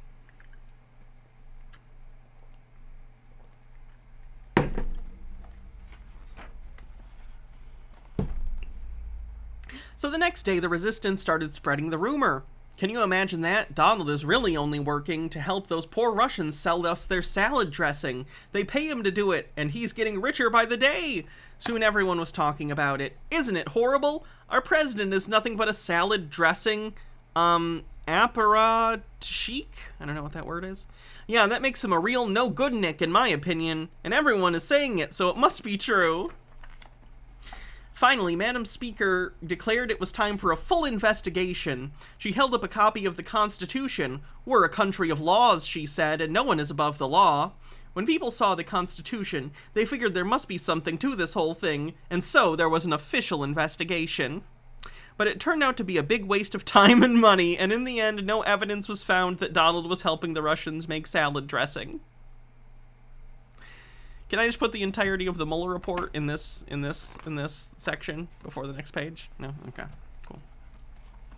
But Madam Speaker said it didn't matter that Donald was innocent. The investigation will be on Donald's permanent record forever, so there. Donald just rolled his eyes. By now, most people had come to see that the whole thing was a big, silly hoax, and the resistance was discouraged. Then one day, Donald announced that there must be a new presidential election. Most people didn't feel the need for an election, but they were Most people didn't feel the need for an election. They were happy with Donald, but Donald insisted. If a free people are to govern themselves, he said, they must choose their president every 4 years. It's right here in our Constitution. And as we know, Donald Trump fucking loves to abide by democratic results of an election. Come on.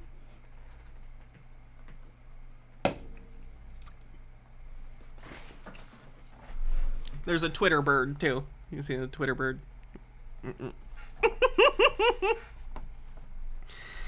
When those in the resistance heard this, they were elated. This was one last chance to get rid of Donald Trump. Donald Trump, inventor of American democracy. So they put up their own candidate, hoping he could defeat Donald. It was a cranky old man who saw Donald at the deli. His name was Comrade Butinsky. And the resistance dubbed him the People's Candidate. Power to the people, he shouted. Down with the rich, down with success and prosperity. I care about you people and I will give you free money, not like Dictator Donald. Of course, the resistance knew that the most important part of defeating Donald was spreading fake news, so they redoubled their efforts. Donald puts children in cages. I mean, that's true. The American government does that, and he's the president. You can blame Biden, too, when that happens. That's fine.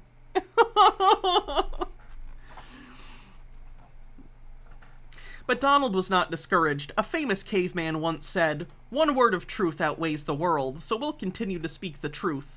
Truth is a weapon against lies, and it can never be defeated." Because there was so much fake news while he was president, Donald used a special way of spreading truth. Back in those days, to get real news out of the people, he sometimes gave a short message to a blue bird who carried it straight to the people. Can you imagine? The tweeting metaphors. Everyone welcomed hearing the truth for a change. The earth is round, not flat. The sky is blue. 1 + 1 = 2. 16 ounces make a pound. E = MC squared. I'll explain later. The truth has set us free, they exclaimed. Honesty is the best policy. 2 wrongs don't make a right. The sun rises in the east and sets in the west. Fish gotta swim. Birds gotta fly. God loves us.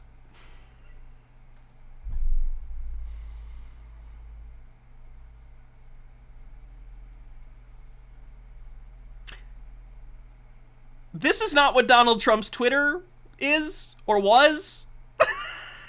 To be clear.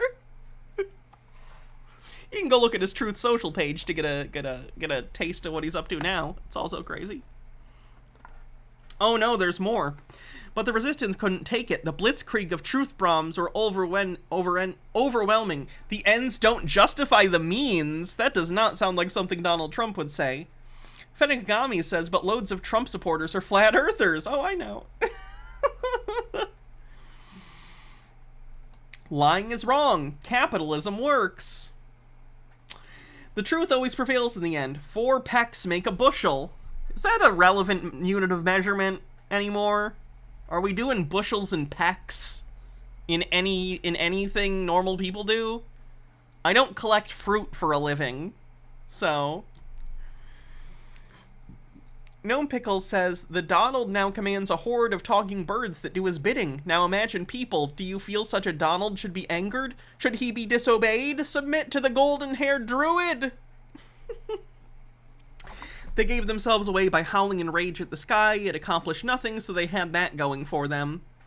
There are 4 quarts to a gallon. There are only 2 genders, male and female. Socialism works until you run out of other people's money. Every human being is made in God's image. Good lord. Bittergrin says, wait, if you don't collect fruit for a living, what do you call all of us? That's pretty good.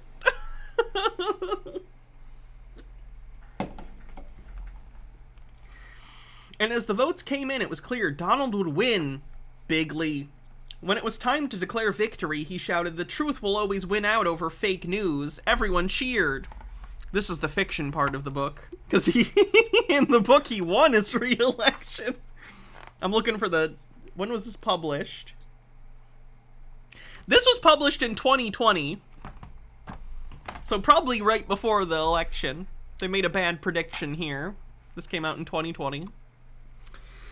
Except those in the resistance, they were furious. Down with hate, they cried, but they were filled with hate when they said it. You're the real haters for hating hate. Hot take. But Madam Miss Speaker didn't say one word. She still held the Constitution in her hands, but she had a crazy look in her eyes that only got crazier and crazier. She began to twitch, and her eyes began to bulge out. Then suddenly, she snapped. She tore up the Constitution in her hands with everyone watching. "Don't! You can't do that," the people cried. But she didn't stop. She continued tearing it into smaller and smaller pieces. Finally, she gathered up all the pieces in her skirt and scattered the bits like confetti left and right as she danced away like a madwoman all the way to the edge of a great cliff. And then she danced right off the cliff. You know, I often think, when I have children, the best part of it will be showing them depictions of my political enemies being killed in cartoon form. The fuck?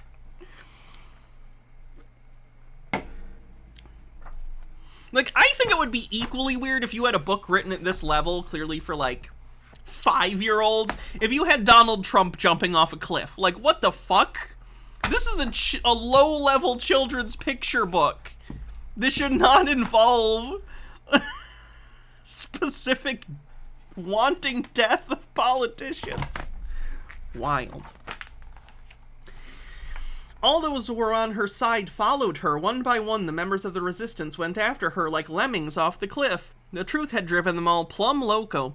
Actually, that's funny. The, lemmings thing isn't true. Lemmings do not actually follow each other off a cliff. That's a myth. That is a myth. Sorry, H. Baird.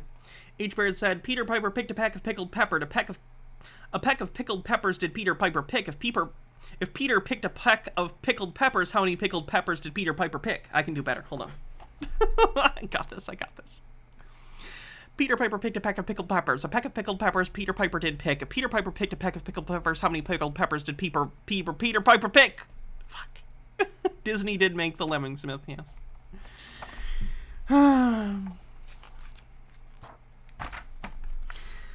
When they were all gone, a great peace came over the crowd. Then someone shouted, "The truth will set you free! Long live freedom! God bless the land of the free." And so Donald and the people in the land of the free continued speaking the truth, and their freedom and prosperity increased, and it's still increasing unto this very day.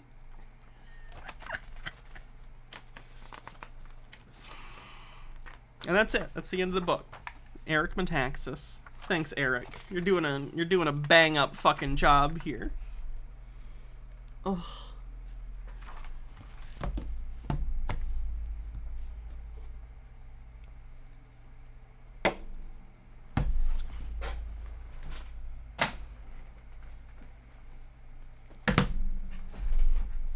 Donald drains the swamp. There's not... we've read this before on stream, so if you missed that, sorry, we're not going to read this whole thing, but I did want to show... I think it's funny.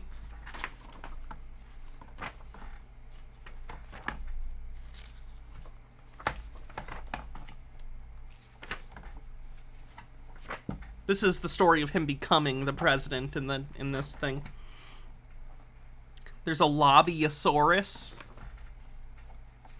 I'm pretty sure there's a George-saurus. Like a Georgiasaurus. You get it? In here somewhere. Chuck Schumer from the glasses. I assume these are also supposed to be specific Democrats. I don't know for sure. But Georgiasaurus. Oh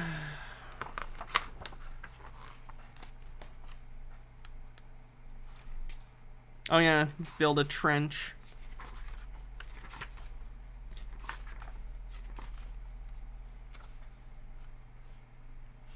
Yeah, you've made the Georgosaurus mad. God damn it.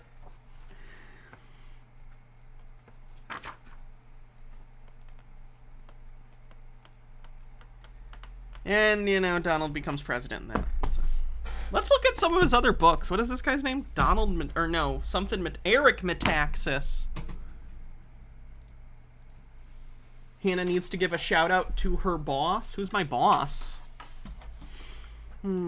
Eric Metaxas.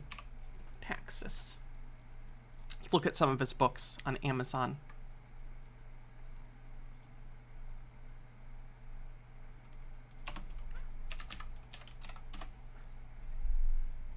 Oh, George Soros, duh. I get it.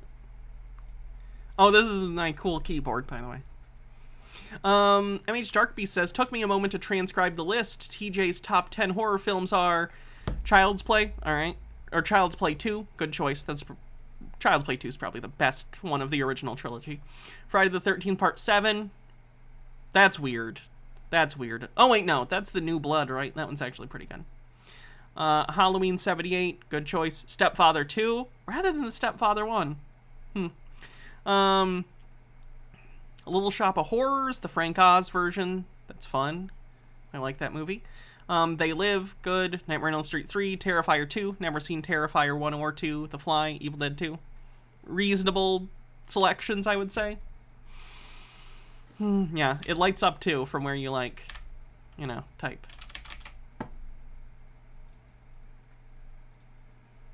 Let's look at his books.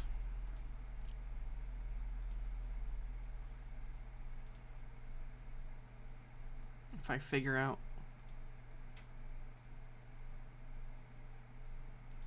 There we go. Letter to an American Church. Is atheism dead? No. I believe in the United States, non-religion, no affiliation is still the largest growing group. These aren't even children's books. Where are your children's book, Eric? Does he not sell them anymore? Because that would make me sad. I really wanted to see if he had more. Because honestly, there are worse things to spend money on. Squanto and the Miracle of Thanksgiving. Ooh boy. I bet that's a very honest telling. Oh God.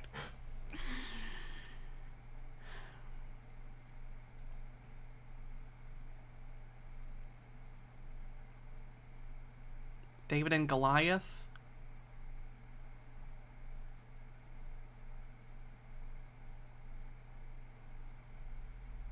Looks like a David and Goliath comic book. Has he written for Veggie Tales? Good lord. Alright. What else we got?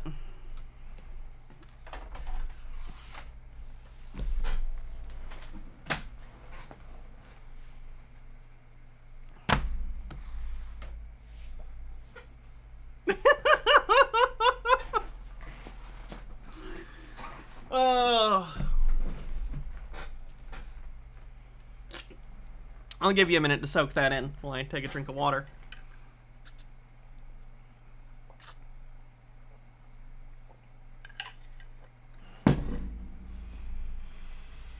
Sarah doesn't want to be vaccinated. As you can guess, this is an anti-vax children's book. Hold on, let me take... I'm getting a headache. Let me take some ibuprofen real quick.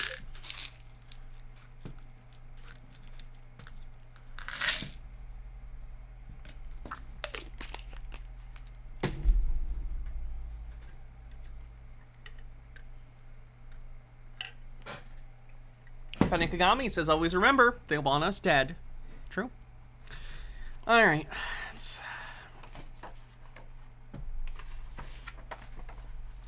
This book is dedicated to all children and parents who are concerned about vaccinations and refuse to give to the constant vaccination propaganda. It's not propaganda. Vaccinations are good for your kid. Get them vaccinated, please. And no child is concerned about vaccinations unless their parents scare them with the misinformation. So maybe be a less shit parent. That'd be great. This is the wordiest fucking children's book in the history of children's book, by the way. Look at this. Look at this. Look at this shit. Look at the fucking paragraphs. This is a children's book. Like, at the level of this, where it's like full page illustrations, like the Trump books are bad, but they're in the format of a children's book, right? You know, little 1 or 2 sentence blurbs put together to make a story, you know? No kids reading this at the age that this is designed for. This is clearly meant for like 5-year-olds. They're not gonna read this. This is meant for a parent to sit and read to a child about their shitty fucking beliefs.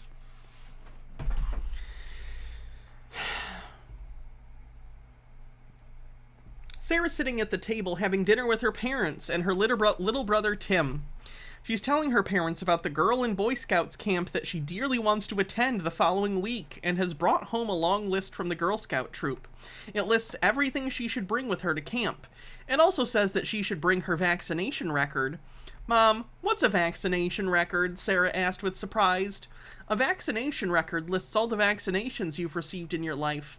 Vaccinations and shots that are supposed to protect you from getting sick. You and Tim don't have vaccination records, though, because you haven't been vaccinated," her mother replied. "What the fuck?" her daughter said. Fenekagami says, "My son has had 3 rounds of 14 vaccines. It got him a fever for a day and then got over it. Conservatives are weaker than literal babies." JP Black says, "This reminds me of my brother-in-law's child care that had expressed that President Obama wanted to kill them in reference to vaccinations." Yikes.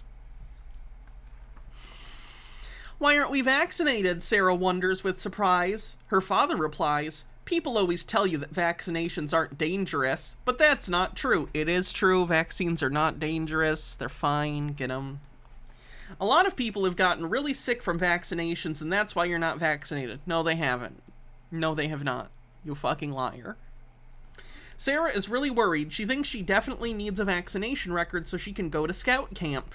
Her mother reassures her that will call the troop leader in the morning and discuss the matter with them. This makes Sarah feel better about it. "Oh good, your mom's gonna Karen at some other lady in order to try and endanger the other children." Gnome Pickles says, "Now Sarah, we don't believe in vaccines. That's why you used to have 4 other siblings and why your remaining brother has polio." Sarah and Tim's father takes them up to bed after dinner. They share a room. He wanted to read them a bedtime story, but Tim insists on asking, "Daddy, is it bad that we aren't vaccinated?" His eyes hold concern, but his father answers, "You know, Tim, I wasn't vaccinated either, and I had all the childhood diseases." "What is a childhood disease?" Sarah wants to know. Her father explains it's a disease, like, for example, measles. It used to be that most kids got measles and a few other diseases. That's why they're called childhood diseases. And what was the childhood mortality rate before vaccinations, might I ask, compared to now? When you get measles, you get a high fever, a cough, and lots of red dots on your body and have to stay in bed for 2 weeks. And then you get well again? Tim asks curiously. Sometimes you fucking die. You know how many children have died of measles? A lot. Jesus. Yes, but it's really important you don't lower the fever with medicines and that you drink lots of fluids. The fever is important so the body can actually fight the disease. Once you get over it, you're even healthier than you were before, the father replies. That's not how that works. I think they're taking the whole "what doesn't kill you makes you stronger" thing literally. That is not how that fucking works, you idiot. Who wrote this? I'm guessing they're not doctors.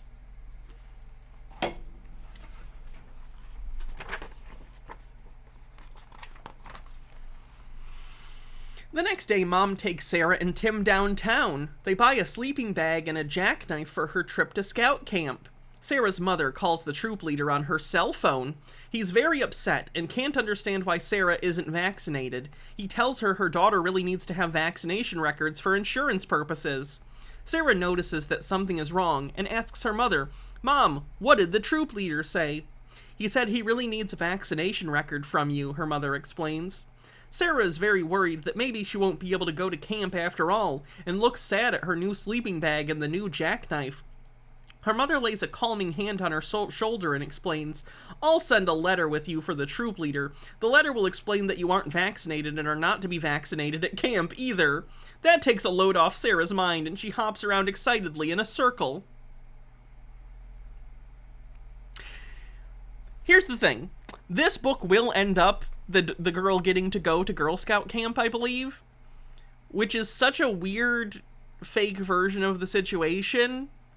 In reality, she just wouldn't get to go, and it would be the parents' fault. But of course, anti-vaxxers wrote this book, So they have to make up a story where they're in the right and have no consequences for their irresponsibility.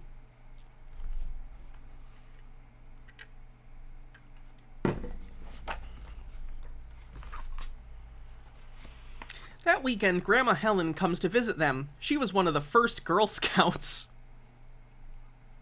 Grandma Helen takes the kids hiking in the woods and shows Sarah and Tim wonderful tricks. She can weave many blades of grass into knots and hold really well, but are easy to untie. She also knows signs for communicating in the forest without speaking a word. Then she makes a noise with her hands and her mouth that sounds like a real owl. Grandma, you're the best! Sarah and Tim are impressed because only Grandma Helen can do exciting things like that. In the evening, the kids insist that Grandma Helen take them to bed and read them a story. They know that their grandma always tells really spooky stories that she heard in scout camp back when she was a girl. They love the stories and always listen to her with wide-eyed excitement. Later, the grown-ups sit in the living room and talk about vaccination. Sarah has secretly snuck out of her room and listens in the hallway to everything that they say. No one can force you to vaccinate the children, Grandma Helen explains. Oh, it's a family of Karens. Good. You have a vaccine exemption for them, thank God. Most of the states still have the legal right to opt out of using vaccines. Most people don't know this and are being scared into getting their children vaccinated. I hope you're scared. I hope you're scared that your children are going to die or get horrifying, debilitating diseases. You should be afraid of disease. You're a fucking human being. You're mortal. Be afraid of human beings. Or rather, you should also be afraid of human beings. Be afraid of disease as a human being. Be thankful you live in a time where vaccines are a thing, so you didn't have to bury 7 of your children. Jesus. Bittergrin says if she was one of the first Girl Scouts, Grandma Helen would have been born no later than 1907.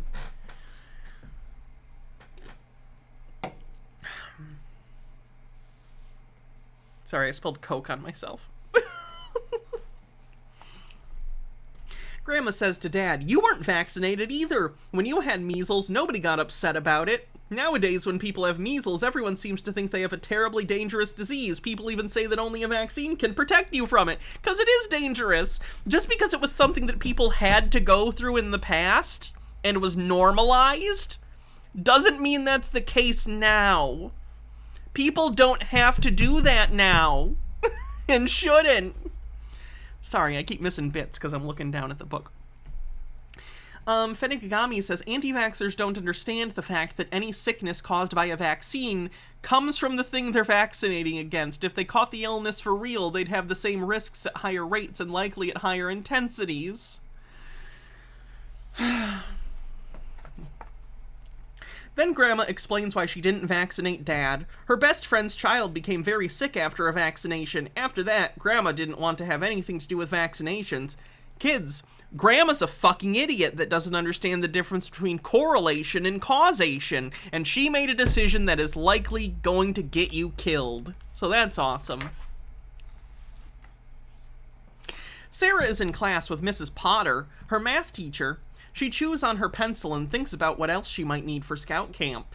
Suddenly, she realizes that she has no sleeping mat. She looks around at her classmates. Her gaze stops at her best friend Laura, who sits diagonally behind her. She remembers that Laura often goes camping with her parents and can surely lend her a sleeping mat. She quickly writes a short note, "Do you have a sleeping mat I can use?" and slips it secretly to Laura. Laura reads the note and nods happily at Sarah. Luckily, she has an extra mat that Sarah can borrow.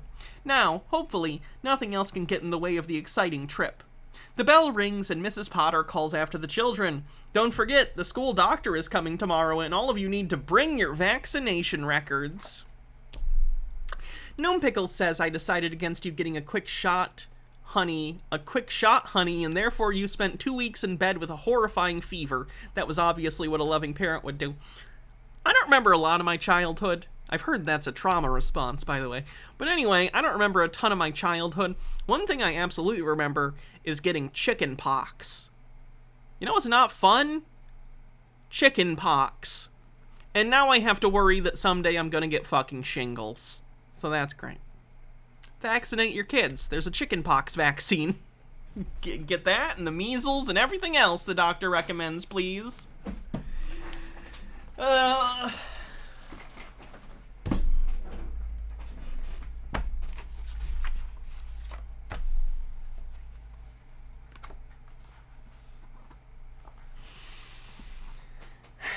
Sarah and Tim are, it's not a guarantee, it's just you can get shingles. It can, like, lay dormant in your system, basically. Did my mother ever try to help me remember? No. I never asked. I just thought it was normal not to remember your childhood.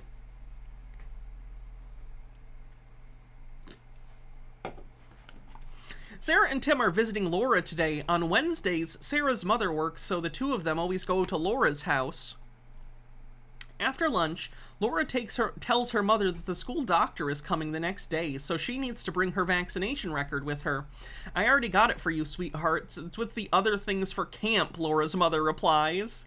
You see, Laura is vaccinated against everything, she adds, so she won't get terrible diseases like measles. Tim, who was listening to the whole time, suddenly asks, is Max vaccinated too? Max is Laura's little brother. Yes, he's also getting all his vaccinations, Laura's mother replies. Sarah slides down a bit in her chair out of embarrassment and then says, I'm not vaccinated. There's really bad stuff in vaccines and they can make you really sick. That's why my parents don't want me vaccinated. Vaccines are fine. They don't make you sick. And they don't have things in them that are going to hurt you. Laura's mother stares at her in surprise and then mumbles, well, hopefully you'll never get sick. There's a good Penn and Teller bit about this. Let me pull it up, actually.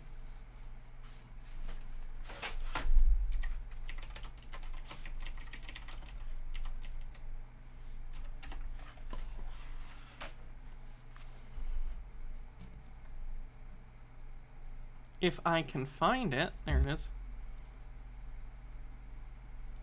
Stuff that relies upon fears of, like, having an autistic child are straight up fucked. Like, they'd rather their kid be dead than autistic. It's nasty. Play this too? Let's see what it is. Oh, what sure. What a marvelous day! Nothing gives me more joy than teaching my students about the human body.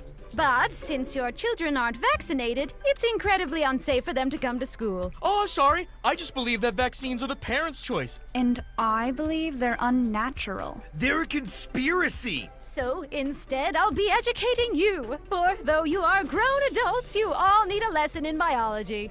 Let the learning begin.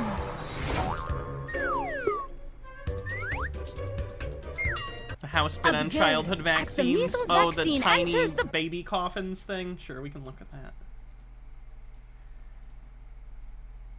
Bloodstream, the immune system is activated.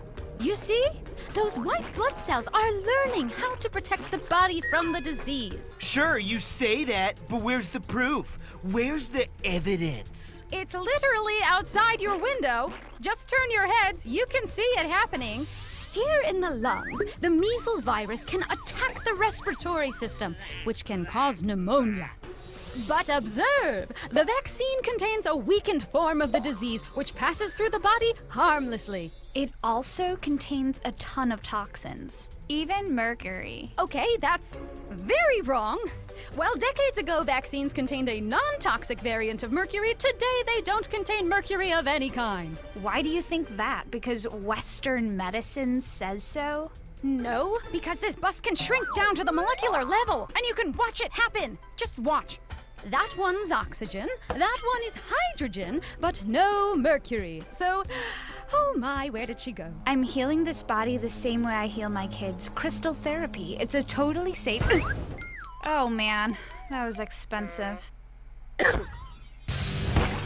What on earth are you doing? We gotta take out this vaccine before it gives that kid autism! Where does that happen, by the way? Let's see, that happens, well, nowhere. There's zero evidence that vaccines cause autism or mental disorders of any kind. Do people actually think that? I do. Hi, I'm Jenny McCarthy. Thank goodness, nobody important. I'm Chris Christie, and I don't believe in vaccines, and I want to be your next president. Seriously? Got him! Haha! That's the last one! Why is it getting so hot in here? Without the vaccine, it appears the body is now infected with measles and is suffering from a fever of 103 degrees. Oh dear. Bet you wish I had my crystal now. Grimsbane says before 1963 in widespread vaccinations, measles caused 2.6 million deaths each year. 2.6 million. Her vaccination dates. We're not vaccinating. May I? It doesn't even make sense. Vaccines are cheaper than the medicine it would take to treat any of the illnesses.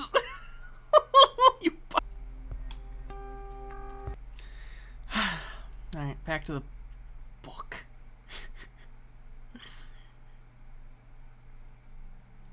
There we go. Sarah and Tim are waiting for Dad in the front yard by the garage. Sarah's bicycle needs to be fixed before she can take it to the guide and guide and scout camp. Okay. She has already cleared her bike and now Dad needs to adjust the brakes. They're not working quite right. Dad puts his briefcase down and fetches the tool case from the garage. Then he adjusts the brakes and tells them that a well-functioning bicycle is like a healthy body. When you give your body what it needs, it works just great. Your body's a meat machine. It malfunctions sometimes and it is susceptible to disease, regardless of what you do. Eating the right things isn't going to stop you from catching measles or whatever. Tim asks what he should give his body. Good food, exercise, and sunshine. Their father winks at them. When he finishes adjusting the brakes, they go inside together. In Sarah's room, Sarah's mother has already started packing her things for scout camp. Will all of that really fit into my backpack, Sarah wonders? There's a lot of stuff. I also brought a sleeping mat from Laura. Together, Mom and Sarah go down the list of everything Sarah should take on the trip. Other than the vaccination record, we have everything, Mom declares. Tomorrow I'm supposed to bring my vaccination record to school. The school doctor is coming, Sarah tells her mother nervously. Mother gives the letter that she had already prepared. The letter states that Sarah is not vaccinated and therefore has no vaccination record. If the school doctor has any questions, tell him to call me, Mom tells her. That's probably a frustrating conversation for the doctor. Overthought says, and if you're poor and live in a food desert, fuck the pores, Timmy. They can get poisoned. H-Beard says the Pfizer COVID vaccine was $19 a shot. The monoclonal antibodies cost between $3,000 and $5,000 a dose. Don't forget we briefly had single-payer healthcare in the U.S. for one disease. It was beautiful. It was beautiful.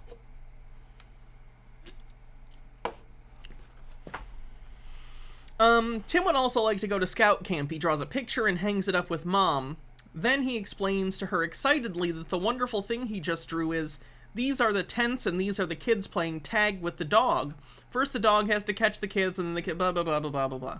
We get it. Kid shit.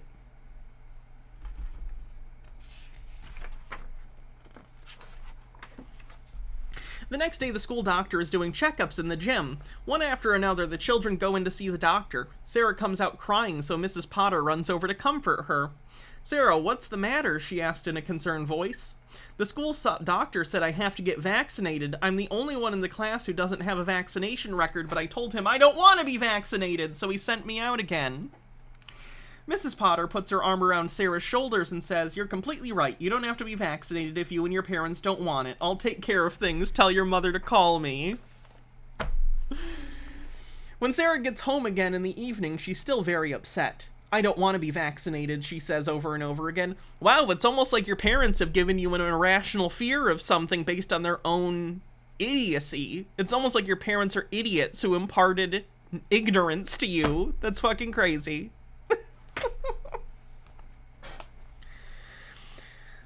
She calls the school doctor. Mom is angry and fuming. She asks the school doctor why he told Sarah she has to be vaccinated. She also explains to him that she has a vaccine exemption for Sarah and has opted out of using vaccinations. After a long while, the telephone argument is over.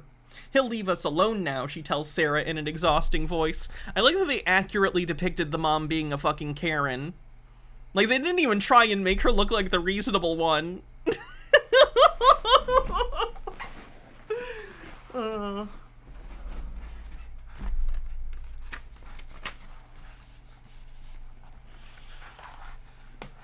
On Saturday, the time had finally come.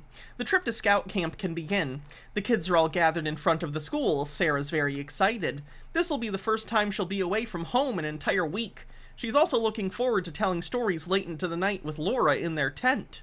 Their bags are loaded onto the bus and their bicycles go into the trailer. Sarah and Laura search quickly for a place where they can sit together for the whole trip.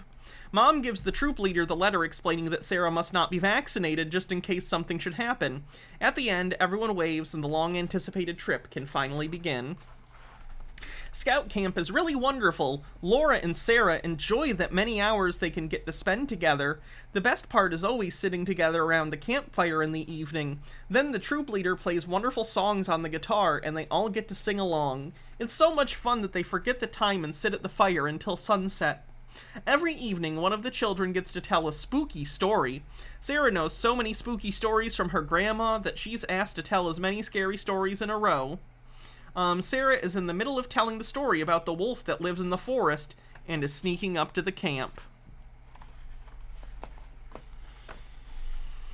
Suddenly, a rustling comes from Christian's tent. The kids stop talking and glance fearfully at the tent. There's something breathing loudly inside. The kids cry out in fear, "The wolf! The wolf!" The troop leader goes over bravely to the wiggling tent. Suddenly, everyone hears a loud yelp and something darts out of the tent. Laura begins to laugh and points at the creature. It's Max, the troop leader's dog. He's such a greedy fellow that he just ate the Christian's chocolate. Or just ate Christian's chocolate. His name is Christian. The dog isn't committing a hate crime. The kids laugh in relief and are glad that it wasn't a wolf after all. What does this page have to do with anything? You would throw this page out. This has nothing to do with the point of the book. Yes, dogs aren't supposed to eat chocolate. 3 days before the end of camp, Laura suddenly gets sick. She has a fever and very red eyes. The troop leader immediately calls Laura's parents to come take her home. A few hours later, Laura's mother arrives at the scout camp and carries her ill daughter to the car. Sarah has tears in her eyes and is very sad. It was so wonderful here with Laura, she tells Laura's mother, and without her, it's only half as much fun. Who will share my tent with me now? She waves sadly at Laura as they drive away and wipes away a few tears. Books are printed in folios with particular page counts. That makes sense. They might have to add some shit to pad it out. Fair enough. Laura also has tears in her eyes, and it's sad that the exciting trip is now over for her. On the other hand, she's happy that her mommy is nearby again and can take care of her. So, because they have no real-world evidence that being vaccinated isn't helpful, they had to create a fictional story where the unvaccinated girl is healthy and the vaccinated girl had to go home sick. Not statistically likely, but they put it in a book. So I guess that proves their point, because they made up a fake situation where they were the winner. So that must mean vaccines are bad or something.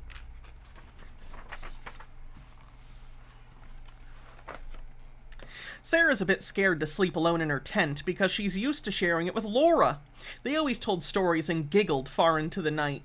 Sarah tells the troop leader that she doesn't want to sleep alone and has a wonderful idea. How would you feel about sharing a tent with Max, my dog? Oh, that would be great. He can keep me warm and watch over me, and I can tell him scary stories because he never gets scared, Sarah answers excitedly. Sarah spends the next few nights with Max. The two of them sleep snuggled close together. Max is so cuddly and warm that Sarah doesn't even need a sleeping bag. After a week, Sarah returns from scout camp. Everyone has come to greet her. Even Grandma Helen is there. Sarah's parents are surprised to see Sarah get off the bus without Laura. Laura got sick. She had a fever and had to be picked up after only 4 days, she tells them excitedly. I have to go ask how she's doing. On the way home, Sarah's eyes sparkled as she tells them about scout camp. I wasn't homesick at all, she says proudly. It was just sad that Laura had to go, but I found a great replacement for the nights in my tent. Max, the troop leader's dog, he cuddled with me the whole time and watched over me. It was great. Just seeing how many pages are left. Okay.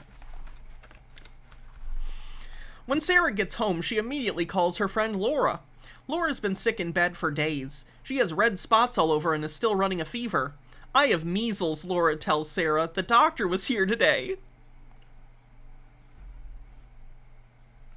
It's basically impossible, to be clear, in real life, these two are sharing a tent for 4 days.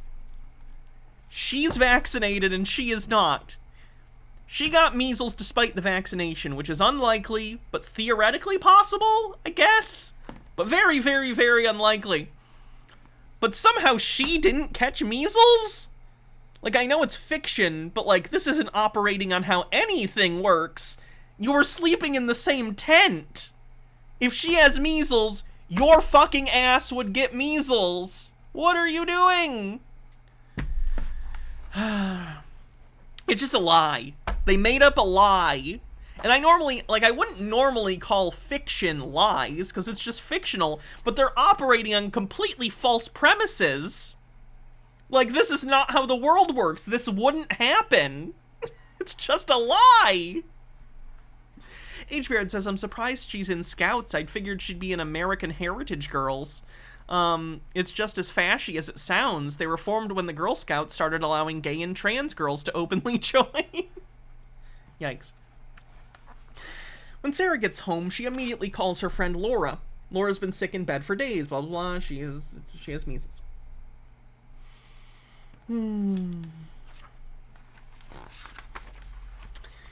Later, Sarah and Tim and Grandma are sitting together in the living room. Sarah tells Grandma that Laura got measles despite being vaccinated. She still doesn't understand how that could have happened, because you are in a fiction book written by idiots. That's why.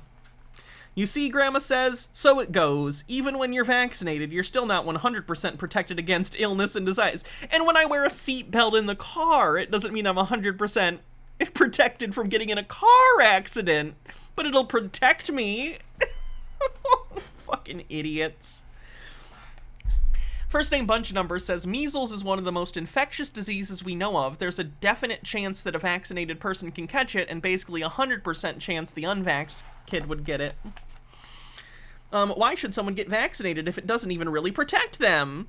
It does protect them. You're a fictional character in a universe that doesn't operate by the rules of the real world.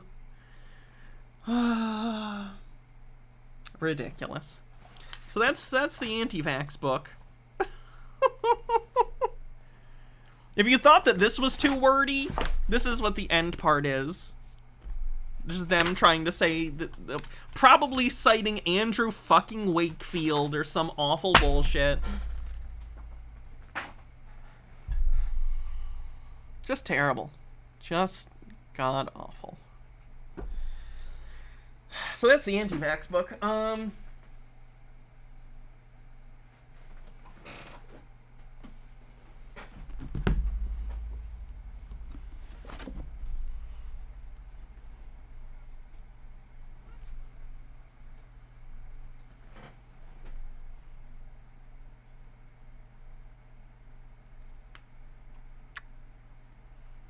The greatest cover in book history. Empress Teresa. Empress Teresa is written by an insane old man.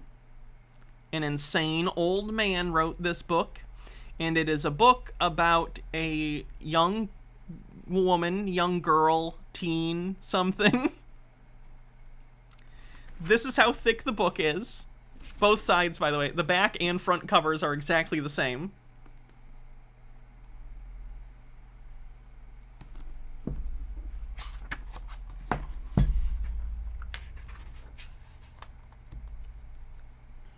Let me see, is there like a back description or something? I'll read you the description of the book. Why is her shirt on her boobs like that? It's a man drew it. Who doesn't understand boobs?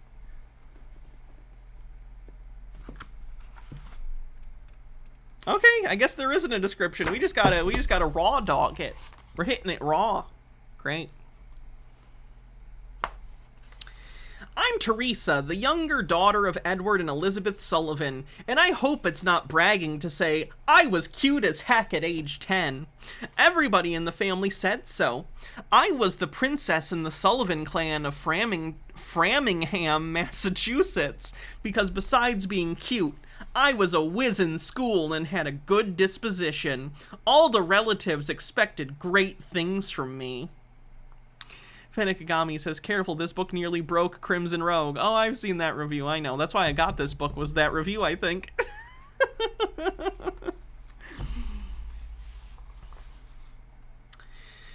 Nobody could have dreamed of what I could do a few years later, and nobody would have believed it if they've been told Prime Minister... nobody would believe if they'd been told, period. Prime Minister Blair said I'd be remembered in 1,000,000 years. Did you catch that? Churchill, Hitler, Lincoln will be footnotes in dusty history books 1,000 years from now, and nobody remembers Charles Martel, who saved Christianity in Europe by winning the Battle of Tours 1,300 years ago to set up the world as we know it today.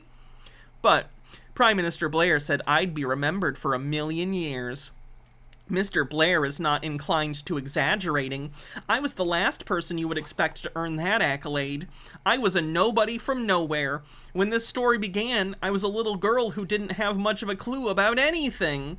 My job as a kid was to figure out what the heck was going on and what to do about it. It's not easy when you're young and everything is brand new. These prose.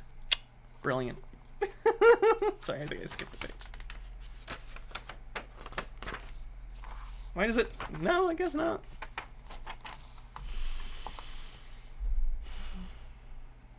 My father once served a tour in the Navy. He said I had to be the captain of my ship, but sometimes the seas would be rough. I had to learn all I could about the world. I wondered why should I be worrying about it in the 4th grade? I'd soon find out. We're lost in this confusing world unless we follow the directions of its maker. I did. It's the only thing that got me through. Everybody has pressures. There are 2 kinds. One is threats to your life and health. I had more than my share of that with 1,000 assassins wanting to get me. The other kind is bearing responsibility for other people's lives and welfare.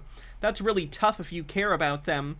I set new world records in that department. People were sure I'd crack under the pressure, but I didn't. It'll make smarter heads than mine to figure out why not. I'll be telling my own story, which is a good thing because nobody knows it as well as me. The drawback is that there are some things I can't know because I wasn't there. For example, Prime Minister Blair and President Stinson mentioned they talked to each other on the phone. They must have talked with many other heads of state, and it would be interesting to know what was said. I'm sure... It's a sure bet they discussed how to eliminate me if I got out of control. But I can't know any of that.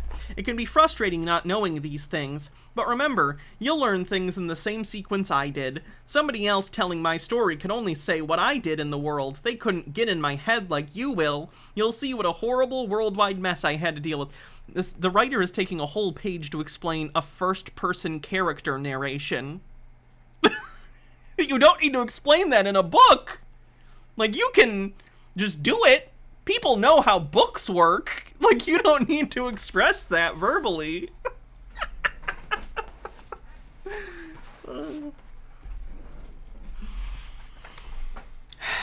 I was home with my 17-year-old sister, Catherine, who was old enough to be my babysitter. She made it possible for my mom to go back to her part-time job without leaving me alone.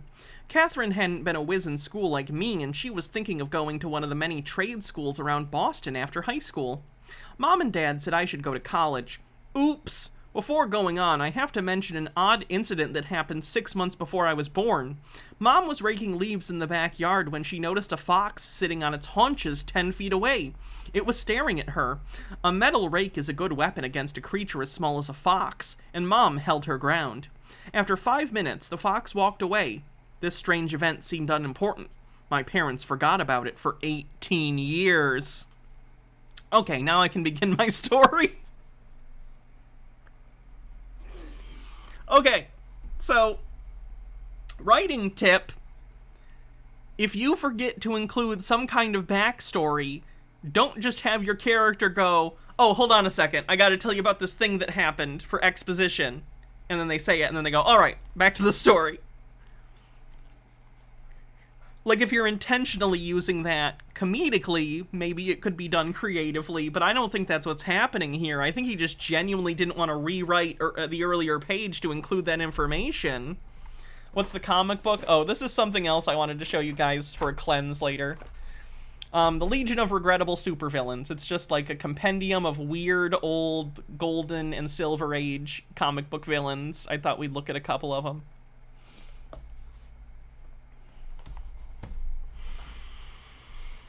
Our house was next to a pond close to the river where all the neighborhood kids spend many happy hours looking for turtles and frogs.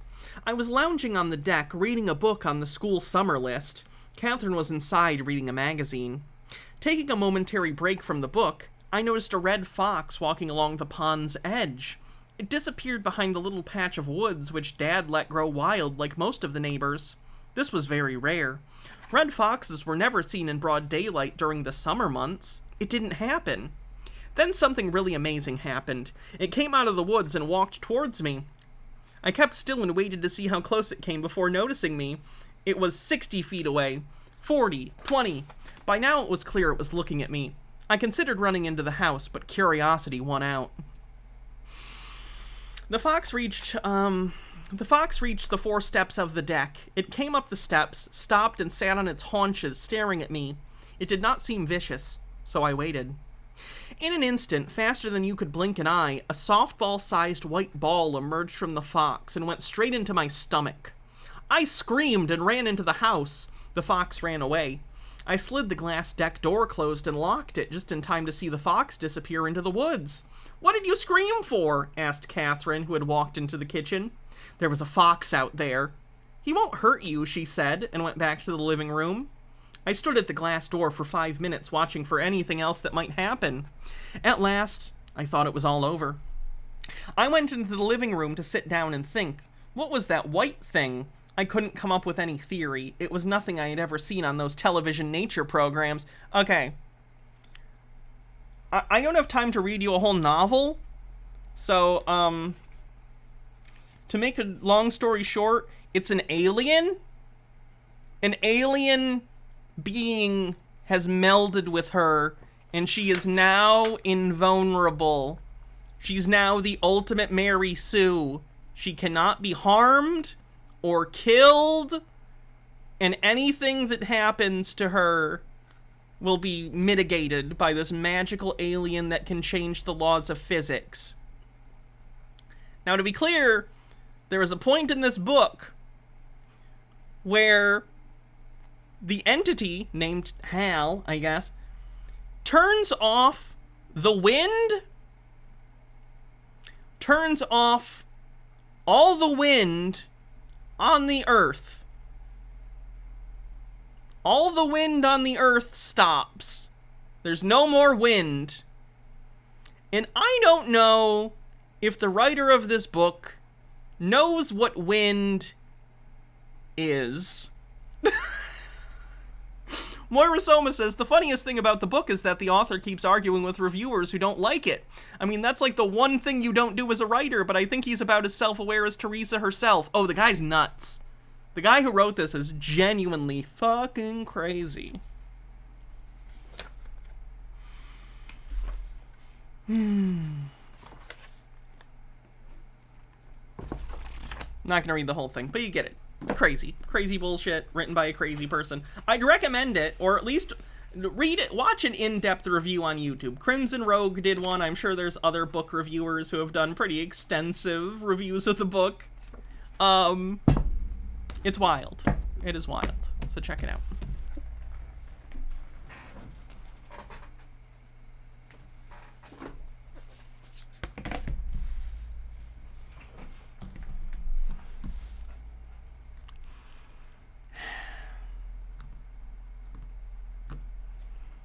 So this is from some years ago.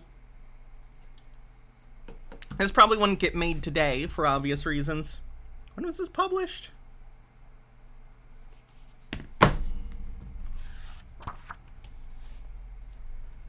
This was published in 2017. To parents, our collective future rests on the imagination you foster, the stories you tell, and virtue you bestow upon children in your care. We dedicate this book to your love, your hustle, and your willingness to snuggle up and read aloud. This book is about rockets, and it's about a man named Elon Musk. Can you guess what he does? crushes unionization efforts in his factories.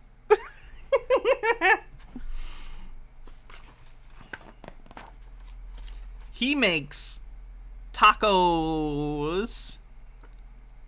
People like tacos. People like tacos. He makes rockets, and maybe he makes tacos too, but this book isn't about tacos. This book is about, I assume, rockets. Elon Musk does not make rockets. He pays people with talent and skill to do so, because he has neither. There's a rocket, as you can see. And you need to know what Elon Musk was like as a kid. He loved reading books. He filled his head with so much stuff from books and got so smart, he learned a lot from books. Not enough, apparently. He loved books so much, one time he started reading a book, and then the sun came up, and he didn't even stop until the sun went down. Wow, he read a book a whole day? Wow. But this book isn't about books. This book is about rockets. Yeah, Elon Musk was rich. He's such a fucking asshole. And you need to know that Elon was bullied. When Elon was little, the other kids laughed at him and thought he was different. One time, they even pushed him down the stairs. When he got older, even grown-ups told him his ideas sounded impossible. Elon Musk's dad came out about this whole situation, about the stair pushing. Elon Musk got pushed down the stairs, and he wasn't a little child. He was like a teenager at the time. Elon Musk got pushed down the stairs because he made fun of someone whose family member died in the last week or so. And they pushed him down the stairs. He wasn't bullied. That shit was deserved. Is there any other weird Elon bullshit? Yeah, his dad said he deserved it too. He's an entrepreneur who builds rockets. He doesn't build shit. He pays people with his money.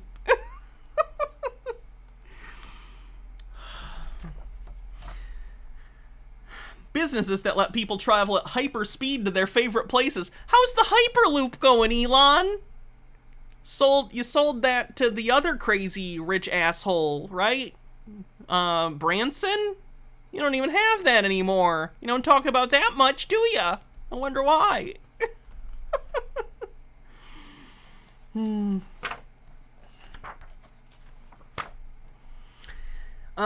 wants to get humans and animals to other planets. Our Earth is precious and beautiful, and Elon wants to take care of it. That's why he uses his private jet so often. He also wants to go to Mars, but this book isn't about getting to Mars. This book is about rockets. Aren't those two things related? He worked so hard to make a rocket that would blast off. By worked hard, he means got paid off when PayPal became a thing. And that's about it. His parents are rich, and he was a programmer in the 90s. He got a lucky payoff, and then invested in a bunch of shit. Gnome Pickle says, oh boy, the Hyperloop. I can't wait to drive a Tesla at 20 miles per hour in a tunnel so narrow and far underground that no emergency crew can get to me if something happens.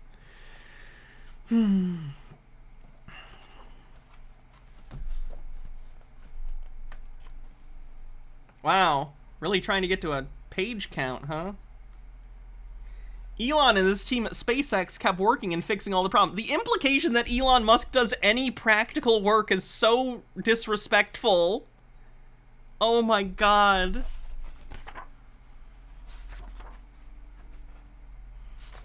What a shit.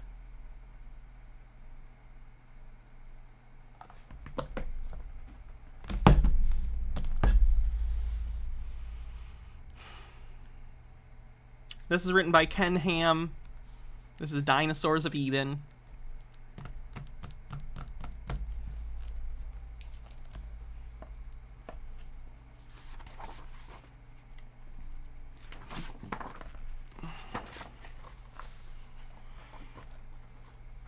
Whoever got paid to do the illustrations in this did not get paid enough.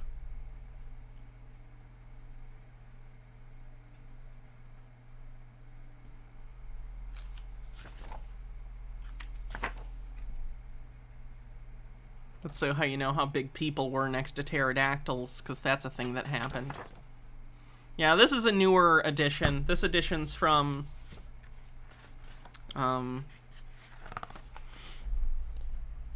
2015, it looks like. This is the edition that came out in 2015. Revised 10th printing, so probably new illustrations and maybe some new quote-unquote information.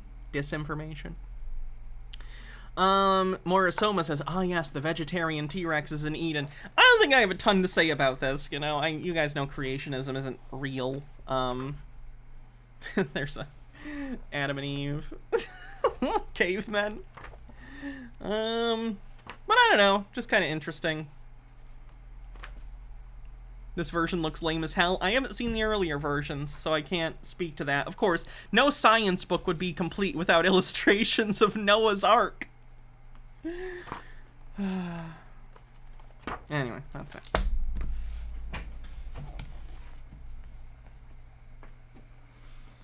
Best Cam Ham voice. Were you there? Not very good. Alright. We're about done for the night. It's almost been 3 hours, so in the last 5 minutes or so, let's take a look as a cleanse at the Legion of Regrettable Supervillains.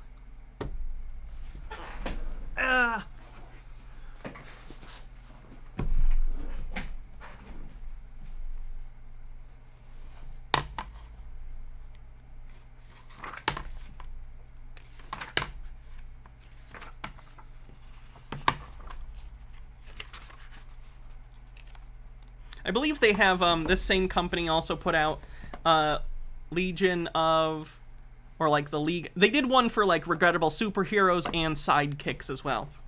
Probably cheap on Amazon if you want this. I like little books like this that are just compendiums of weird bullshit. Golden Age.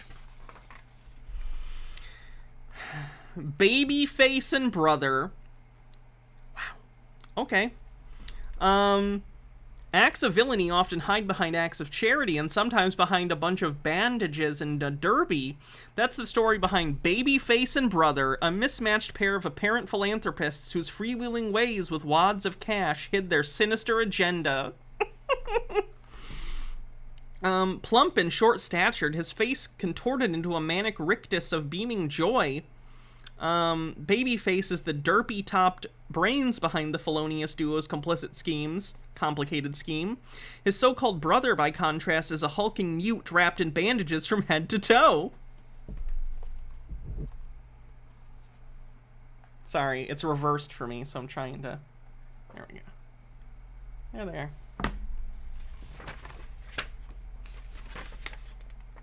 The Balloon Maker? Oh my god, he turns people into balloons. That's fucking sick. Look at this. He, like, turns people into balloons. The fuck is that about?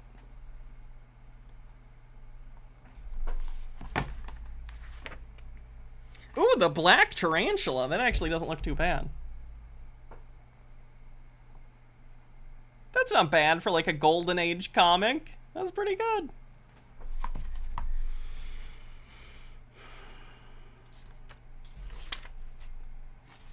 I like this guy. His name is Bloor. B-L-O-O-R. He's just like a green guy. And taken to Bloor. So you're a strong man, eh? But you can't take it. I can't fight women. But... Power breaks his bonds. I can fight you. Bloor presses a button on his desk, and 2 huge robots appear. Power whirls to face them. Can't you do your own fighting, eh? I like Bloor. I like Bloor better than the hero. Bloor just looks like he's vibing. Like he's just doing his best, you know? Page 69 or 420. I don't know if this book has an... Oh, okay. 69, sure.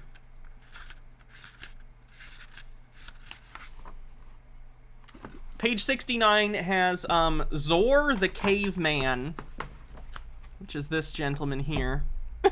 Doesn't have over 420 pages. It only goes to 120 something. So. Animal, Vegetable, Mineral Man. Kind of seems like a hat on a hat on a hat. Anonymous, thanks for gifting a sub and almost getting on a hype train. If we get on a hype train, the stream will get lengthened slightly. So do that, maybe. So he can be in any animal. Is it that he can be an animal, a plant, and a mineral at the same time? Kind of just feels like a shapeshifter then, right? Like, that's just a general shapeshifter. Oh, no hype train. Womp womp.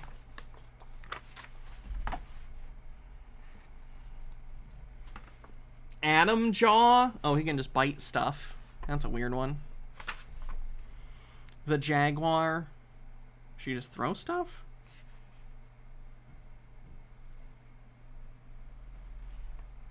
Cassifel, thanks for 100 bits. Another chance to start a hype train. The Crimson Raider, he just looks like a pirate. Have I seen Dog Welder? No. You had a link on Animal, Vegetable, Mineral Man? Sweet. KBS with 100 bits kicks off a hype train. Let's take a look at Animal, Vegetable, Mineral Man. Doom Patrol is comedic, so I gotta assume this is intentionally kind of, you know. Oh, Nemesaur, thanks for gifting 10 tier 1 subs. Kick fucking ass. If I can get... Why can't I? Window capture 6. Video capture 2? There we go.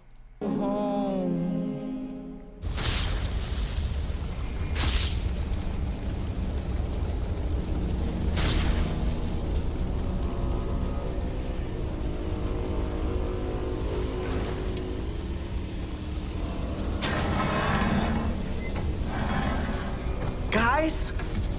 10% to level 4. Was I supposed to be in here so long?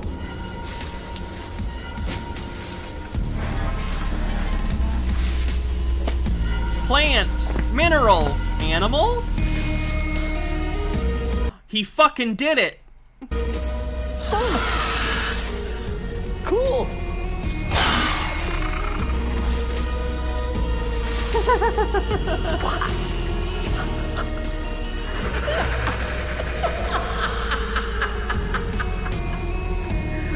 Apparently I need to watch Doom Patrol.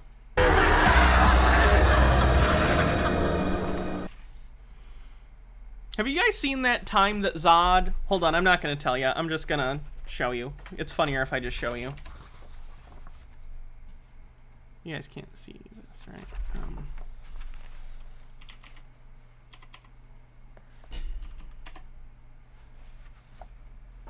That's not what I wanted.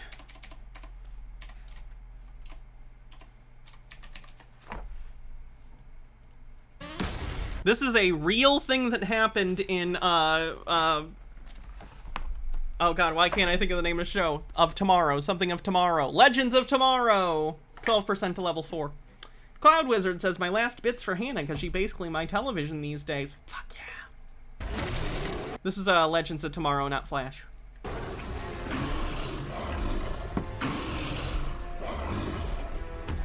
Barack Obama. It will almost be an honor to kill you. You will not escape. Grodd will complete his mission. Time to make America Grodd again.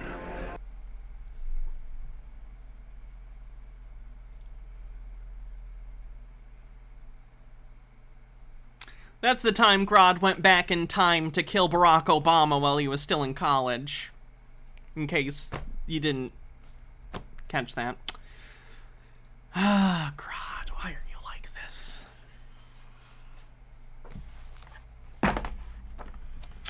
Dread Pirate Mick says, Legend of Tomorrow always knew exactly what sort of show it was. I want to get, at some point, I want to collect the Arrowverse. I have none of the Arrowverse DVDs or Blu-rays. I'd love to get it at some point. Because I watched The Flash up until like season 2 or 3, and then I just kind of fell off. So I don't know. 17% to level 4 with a minute and a half left. Oh, again, there was vegetable, animal, vegetable, mineral man.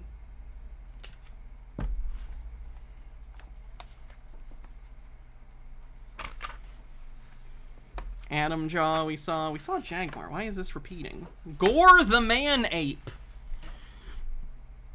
Fern Evergreen says, I help. Thank you for the 69 bits. Nice. Sinister simians. Apes were such a big thing in the 60s. In the, like, 60s and early 70s, after Planet of the Apes, there was, like, ape mania. I don't remember if it was Marvel or DC that found out their issues sold better if there was an ape on the cover, but someone figured it out. And so for some really specific period of time, tons of comics have apes and monkeys on the cover. Just because for some reason people were going fucking ape for those goddamn apes. Cassifel with 500 bits says, "Hi, I'm Hannah Reloaded, and my vote is for Grodd. All hail our gorilla overlords. He's got my heart and my vote. Who doesn't love a gorilla? He promised to bring that other gorilla back from the dead. It's amazing. Apes together strong. Make America Grodd again." This message paid for by Grodd for America, 2024. Fennec-Gami with 100 bits says, "Hype, 20 seconds left on the hype train." Mirror Man. Harambe was just a gorilla. Ramble was just a gorilla. MODOK! MODOK isn't regrettable. MODOK is a fucking legend. Don't you dare put MODOK here, you fuckers. Praying Mantis Man? MH Dark Beast sent something, apparently. Let's take a look. Thank you for the hype, everyone. Appreciate it. If I can find it.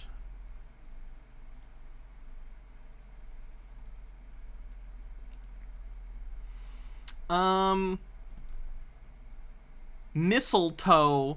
Oh my god, does he literally have, like, killer toes? I have enough toe-main poison in my missiles to destroy the world, and I'll get a real boot out of defeating the AAU Superstar. I'll stomp out the evil in the heart and soul of Mistletoe. I'll use my AAU... Oh wait, I should put this on screen. You guys can't see it. It would help if you could see it, right? Sorry.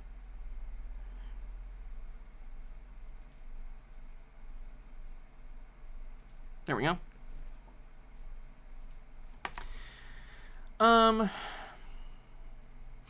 stomp out the evil in the heart and soul of Mistletoe. I'll use my AAU shoes to destroy toe-main poison. The world will not die at the hands or toe of this arch-villain. A burst of energy lights up and lights up the sky as the AAU Superstar. Oh, sorry, it is Superstar. I thought it was Superstar and the villain just had a weird speech impediment. No, this guy's name is Superstar. Superstar. Okay, alright. The jig is up, Mistletoe, and so is the jog. In my AAU shoes, I can run all the heels out of the world. I'll make you vanish. Shoo! Shoo! Shoo! Be gone, evil soul. This is an advertisement for shoes. This is a shoe advertisement. That explains a lot. This is like, this is the same universe where the Hostess Snack Cakes comics take place, isn't it? It's just product placement world.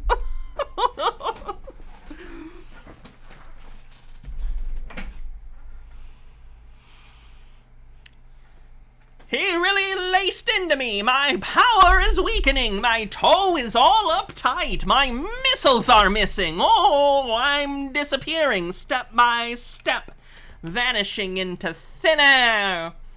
People should hire me for voice acting. I'm not good, but I have enthusiasm. Kiss my foot, Mistletoe. You'll never poison the good souls of this earth again. Congratulations, AAU Superstar! You and your AAU shoes have saved the world! Fucking Superstar. Piece of shit. There's more. Oh my god. Every fucking issue? You need voice actor work for your comic? Hey, you shoot me a script, I'll fucking read whatever you want me to read. I'll do it. Just cast me. Without the miracle of medicine, Tommy will die, but...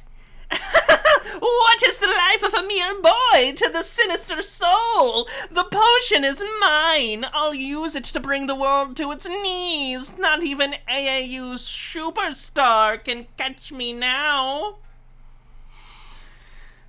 Never fear, ma'am! I'll win against the race against time and the sinister soul. No one can outrun the AAU superstar! Curses! Hold your tongue, sinister soul! In my AAU shoes, I've shown you, sinister soul, that your evil power is no match for my supernatural strength. Canned audience laughter. And so, I'm a total failure, a lost soul. If the shoe fits, sinister soul, wear it. Thank you, superstar, and your AAU shoes will be on my feet in no time. Why did the villain want to? I wasn't. Why does the villain want this child dead? Like, does he have a reason, or he's just like, fuck that kid? Was he just also in the hospital and saw that they had one vial of medicine for this kid? Never, superstar! I will be back to kill more children. You have my word, and even if I fail, understand that this mortal coil comes from us all. This child will die. Today or 100 years from now, I win, superstar. That's what you will never understand. What am I doing? Why am I just riffing on the shoe villain? What is happening? Here's another one. This is the last one, and then we're gonna call it a night. Oh. As the Saturn Disco Dance Contest reaches a feverish pitch. The way I plan it, this planet'll be destroyed when I hit 'em with the death ray hidden in my dirty dancing sneakers. What are you doing here, dirty sneaker? This boogie contest isn't open to boogeymen! Haha, AAU's superstar doesn't know my electronic death ray is activated by the song Stayin' Alive. As soon as it's played, no one but me will be staying alive. Solid. I'm going to keep my eye on the dirty sneakers. If he takes one false step, I'll trip him with my super structured AAU shoes. Sure. This is it. The next number will be Stayin' Alive. When the music starts, the death ray will self-activate. My supernatural powers tell me there's trouble afoot now. With one swift kick, AAU superstar eliminates the dirty sneaker. Ouch, that made me see stars. Oh wait, no, that's the hippie? Ouch, that made me see stars. Oh, I'm fading into the universe, going into an half-off. My AAU shoes have turned you into space garbage, dirty sneaker. Goodbye forever. Thank you, AAU superstar. You and your AAU shoes have done a good turn for Saturn. We'll never forget you. And then the AAU superstar did so much cocaine. So fucking much cocaine. Like an absurd amount of cocaine. Like even the other people were uncomfortable. But they wouldn't stop him because he's a superhero, you know?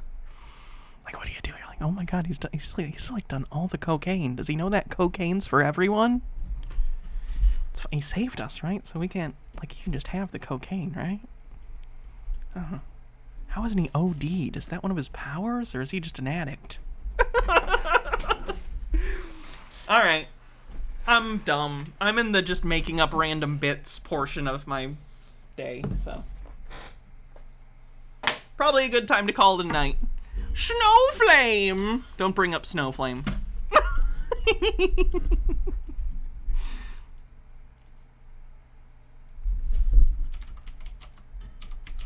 Snowflame!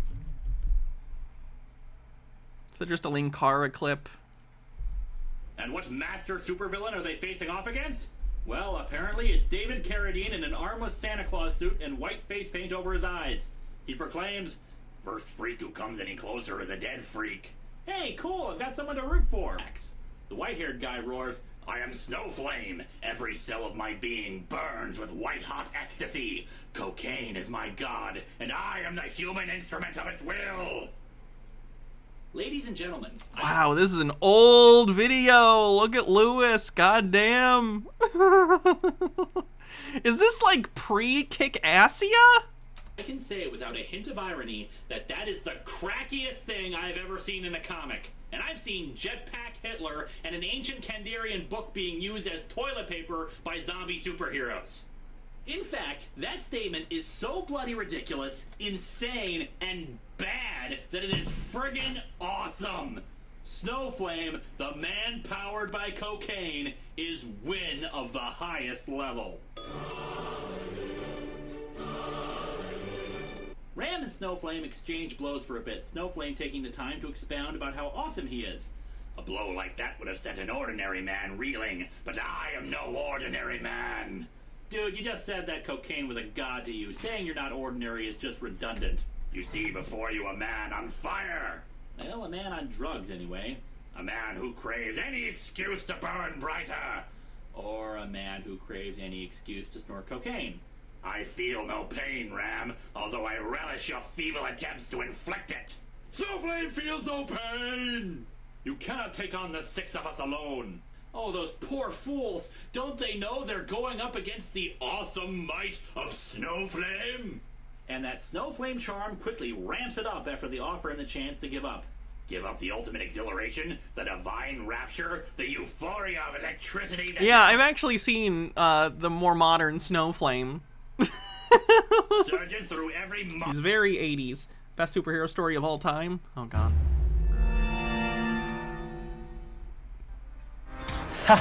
Oh, it's okay, I see. We'll listen to this. I love these. Unironically, I like these. I'm not gonna spoil it. I'll just talk about it when it's done. It's only like a minute. With these 4 robot duplicates of myself, no one will find the real me. We walk and talk alike. We're identical in every way. I'll commit the crimes of the century. Not so fast, Robot Master. I'll put you where you belong, behind bars. Wonder Woman, you can only catch one of us, and I'll bet it's the wrong one. Oh? Try catching these. Hostess Twinkies cakes. That's right. I must tell the truth. Delicious golden sponge cake, the creamed filling, yum! You gave yourself away, Robot Master. Your robots don't have to eat. Too bad for them. That means more Twinkies cakes for me. Perhaps we could be reprogrammed to enjoy Hostess Twinkies cakes too. You get a big delight in every bite of Hostess Twinkies cakes. So I love the Hostess comics ads, though when I was younger, I read the Marvel ones, because at my grandparents' house, they had some old comics from the 70s, probably either my parents or my aunts from back then, but they were sitting there, and I had access to them, and they didn't care if I read them, you know. So there were a lot of the 70s comics with the Hostess ads like that, and I was young enough that I don't think at the time I necessarily understood that it was an advertisement. Like, I knew it wasn't normal, and it was weird that it was always the punchline was like, snack cake save the day, but I don't know if I got it. I just felt like, oh, bonus comic with the comic, you know? It has its own little mini story. Just so happens to conclude with Hostess cupcakes or whatever. Those are fun. All right, thanks everyone for hanging out. Let's do a raid. I'll be back tomorrow for we'll do something video based. Not sure what, but we'll be back.